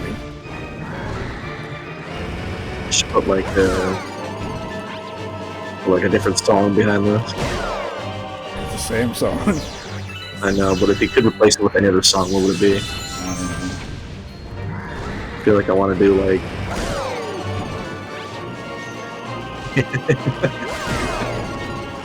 Frickin' Peaches, peaches, peaches, peaches, peaches. That's crazy. That's pretty great. Out of here. After everything we've already done. Yep, doing it again. I wish like movie sequels did that, where it's like, oh, yep, doing it again. We're doing this again. Movies already do that, they just don't ever acknowledge it like that. Yeah. It's like Force Awakens is so bad. Main plot is like the first one. It's like, oh, we've seen this before. Oh no. No. Oh no, it's another space Hitler. Oh god. No. Whatever will we do? There's a like temper tantrum up there. So me for real. What is he you like? When are you like this? You don't know what I'm capable of. You're capable of turning like a turtle and rolling around. I could be. I think that makes you an animorph, not a person. I could be insane. Remember those books? We've already established I'm a very hostile person. It's true. If you were an animal, what type of animal would you be? A dog. Very angry chihuahua? No. I'm a golden retriever. You'd be the worst golden retriever of all time. Shut up. Be the most Golden retrievers unloyal. demand a lot of attention, and so do I. You're not hostile though. Damn, the star we've already gotten. Yep. Yeah. The star we already got. Just pretend it's silver, not transparent and hollow. Pretend it's not made of glass. Yay. Yay, you did it. You sound so happy. You did it. This is gonna be a 4-hour-long video.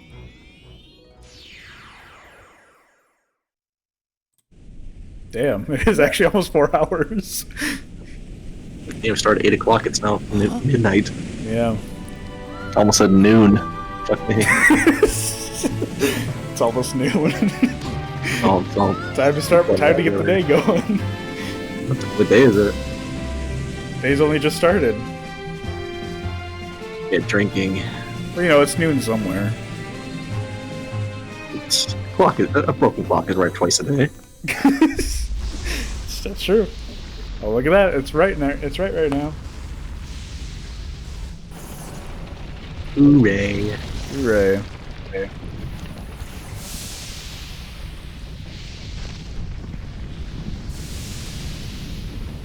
What's this extra cutscene? I don't even remember what it is. We've seen this before. I've seen it before, but I don't know what it is.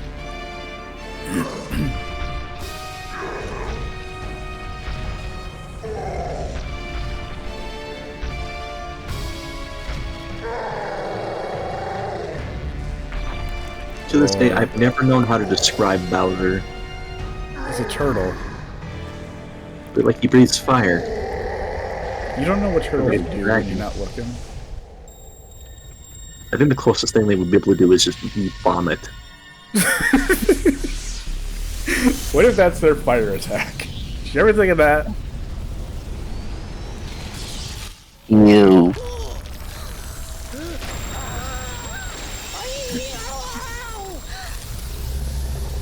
And to think Oh no, Luigi they're is all gonna torn all die. over. Mario finally dies. The video game. Is it? No, it's not. You've seen this before. Oh no, the Luma is gonna sacrifice himself for the black hole. Freaky. You know what? I was gonna say something. I'm not gonna say it.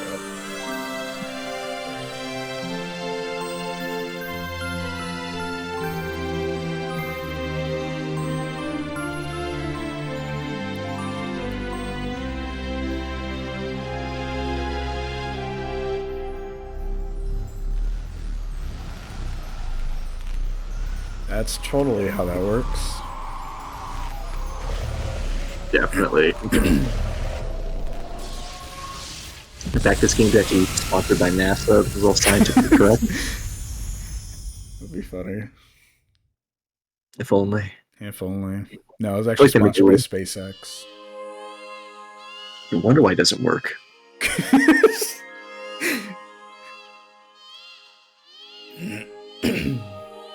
I remember last time I said this is how babies are made. I heard this and I was like, holy shit, that was just a joke. No way. Yep. That sure did happen. Why is she so big now?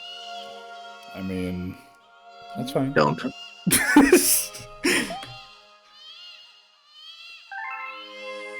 It's my thing to say things like that. I know, I try to stop you. I stopped myself earlier. You definitely would, though. I definitely would. Most reasonable men would. See, the black hole joke would have been a good joke, but compared to you, would it be? What? What? If we're so small, it'd be a lot bigger. Just keep the fucking game going. We could be up until 1 a.m. Oh, you think I don't already do that? It's just my thoughts. You underestimate me. I hope those thoughts get intrusive. Oh, they're extrusive. That doesn't even make sense.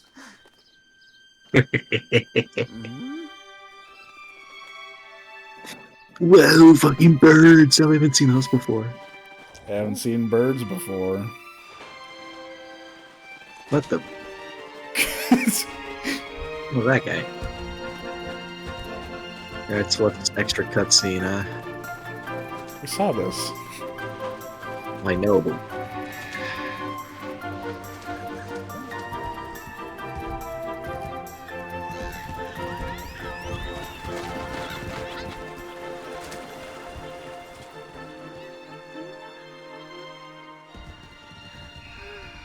Mario, I'm concussed. So real. Your Bowser got brain damage.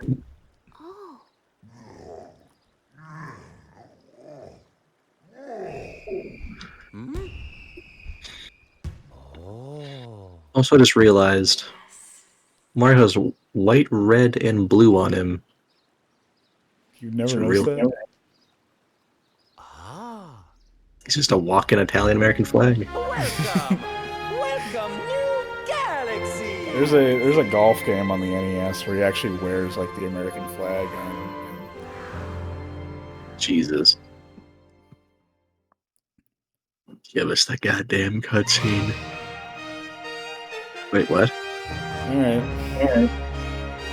Gee, what a great finale. Great. Like, I'm so, like, elated with that new ending. You know, if I could make a new ending for this, you know what it would be? What? Mario would just, like... Mario and Peach get to fuck. That's the ending. Be one of them. The other one would be... So, when he wakes up and sees Bowser, he gets this immediate, like sees red moment, beats the ever-loving shit out of him in front of his own son. Blood just splatters everywhere, and every single person in that game is just mortified inside. Mario can't take it anymore. That's crazy. Get rabbits and caught 120 goddamn stars to face the same man twice. Mario lose his shit and lose everything.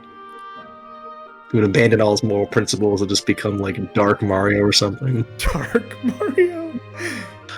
Punisher Mario, I don't know. Punisher Mario, that's crazy. And then as Luigi tries to stop him, he just murders him too. Yeah. That'd be my ending. That is an ending.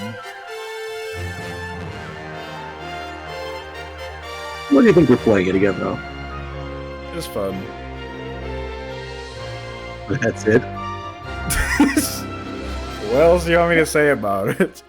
I've already expressed that I love the music. It's Yeah, we really still have a lot. creative for a Mario game of the time. And there's Yeah, nothing really like it. Yeah, it It's a classic. is a classic with some elements which really haven't aged the best, but that's Yeah. to be expected. On The to Super Comet- Mario Galaxy 2. No, and we're immediately going to Halo. What? No, just kidding. But I did like seeing it again, though. Seeing all of it, and just remembering just, I guess, remembering a little bit of what it felt like to be excited to explore these places. Even though you didn't even beat the game or get that far. I got to see it all again, though. Yeah, that's true. That's worth remembering. You always got to see the game end. That is true, and it evens out because I beat Bowser in 64. You beat him here, and That Luigi's is Mansion. true. That is true. I take that deal. That works. We both got our final hurrahs. Yep. Hey, you get to have fun editing the 5 videos into one video. All this at the most like out was unhinged shit in the middle of it, just out of nowhere. I mean, you got a lot of me getting mad parts of it. Oh, I'm having a real fun time with that. You got that in this, you got that in Elden Ring. The 2 games that have made me mad. I got a really funny idea for the rabbit part. What? The Last of Us era, I'll just say that. That's... That's the cutest thing I've ever seen.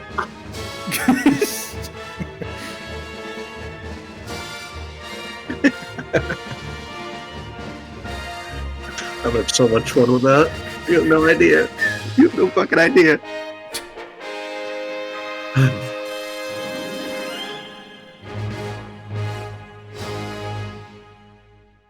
Mario tear Bowser limb from limb right now. I'd be down to see that. Is it really just So, nothing? Oh, wait. It's here?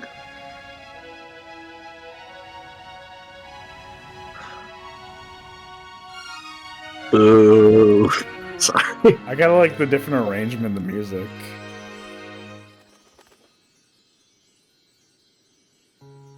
Lore?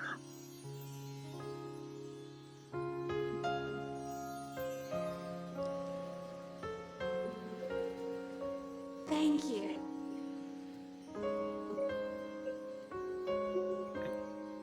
Only the first part's voiced. They couldn't pay the voice actress that much. This music is beautiful. It's beautiful.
Super Luigi Galaxy. It's gonna kill the CEO, yeah. That was beautiful. That was not worth it. Music is not worth hearing. Music is great. I'm so sick of seeing this title screen though. Look at that. Only took a double crowns, complete, and Luigi. oh, now we gotta do it again.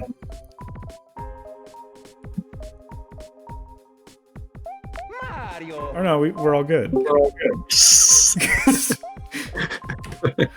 Sorry, that's funny. Oh, man. My time backseating is finally over. We could do Galaxy 2 if you really want. For yourself. I will officially retire if we do.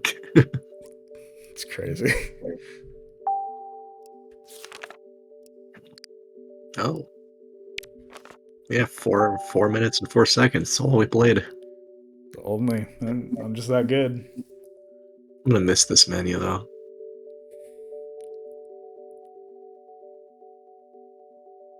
You ever just wonder what they were thinking of when they made this sound the way it does? They probably wanted it to be like really like mellow and relaxing. Maybe just because they knew this is what people would go to after hard days or something. Yeah. I do wonder a lot, like, it comes like UI like this is what like what their design philosophy was. It reminds me of like those like a security. Like do they have a bunch of monitors? Yeah, but wholesome and not corporate and soulless. Yeah.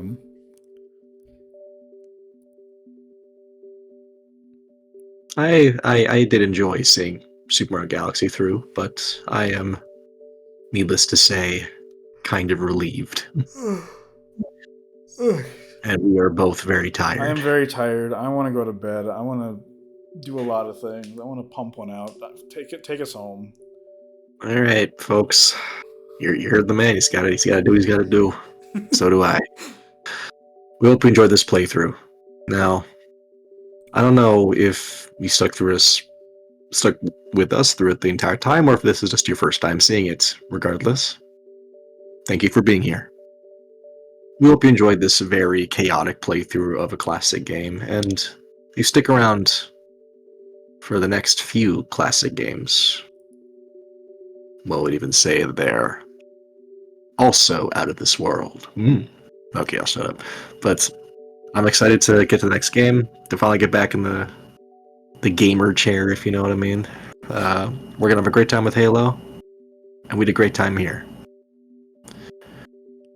We just hope this series could have given you a little bit of what you had back then if you grew up with the game too. But if not, we just hope you got to see something new at least. Stay warm and safe, and we hope you come back next week for your weekly dose of nonsense. See ya.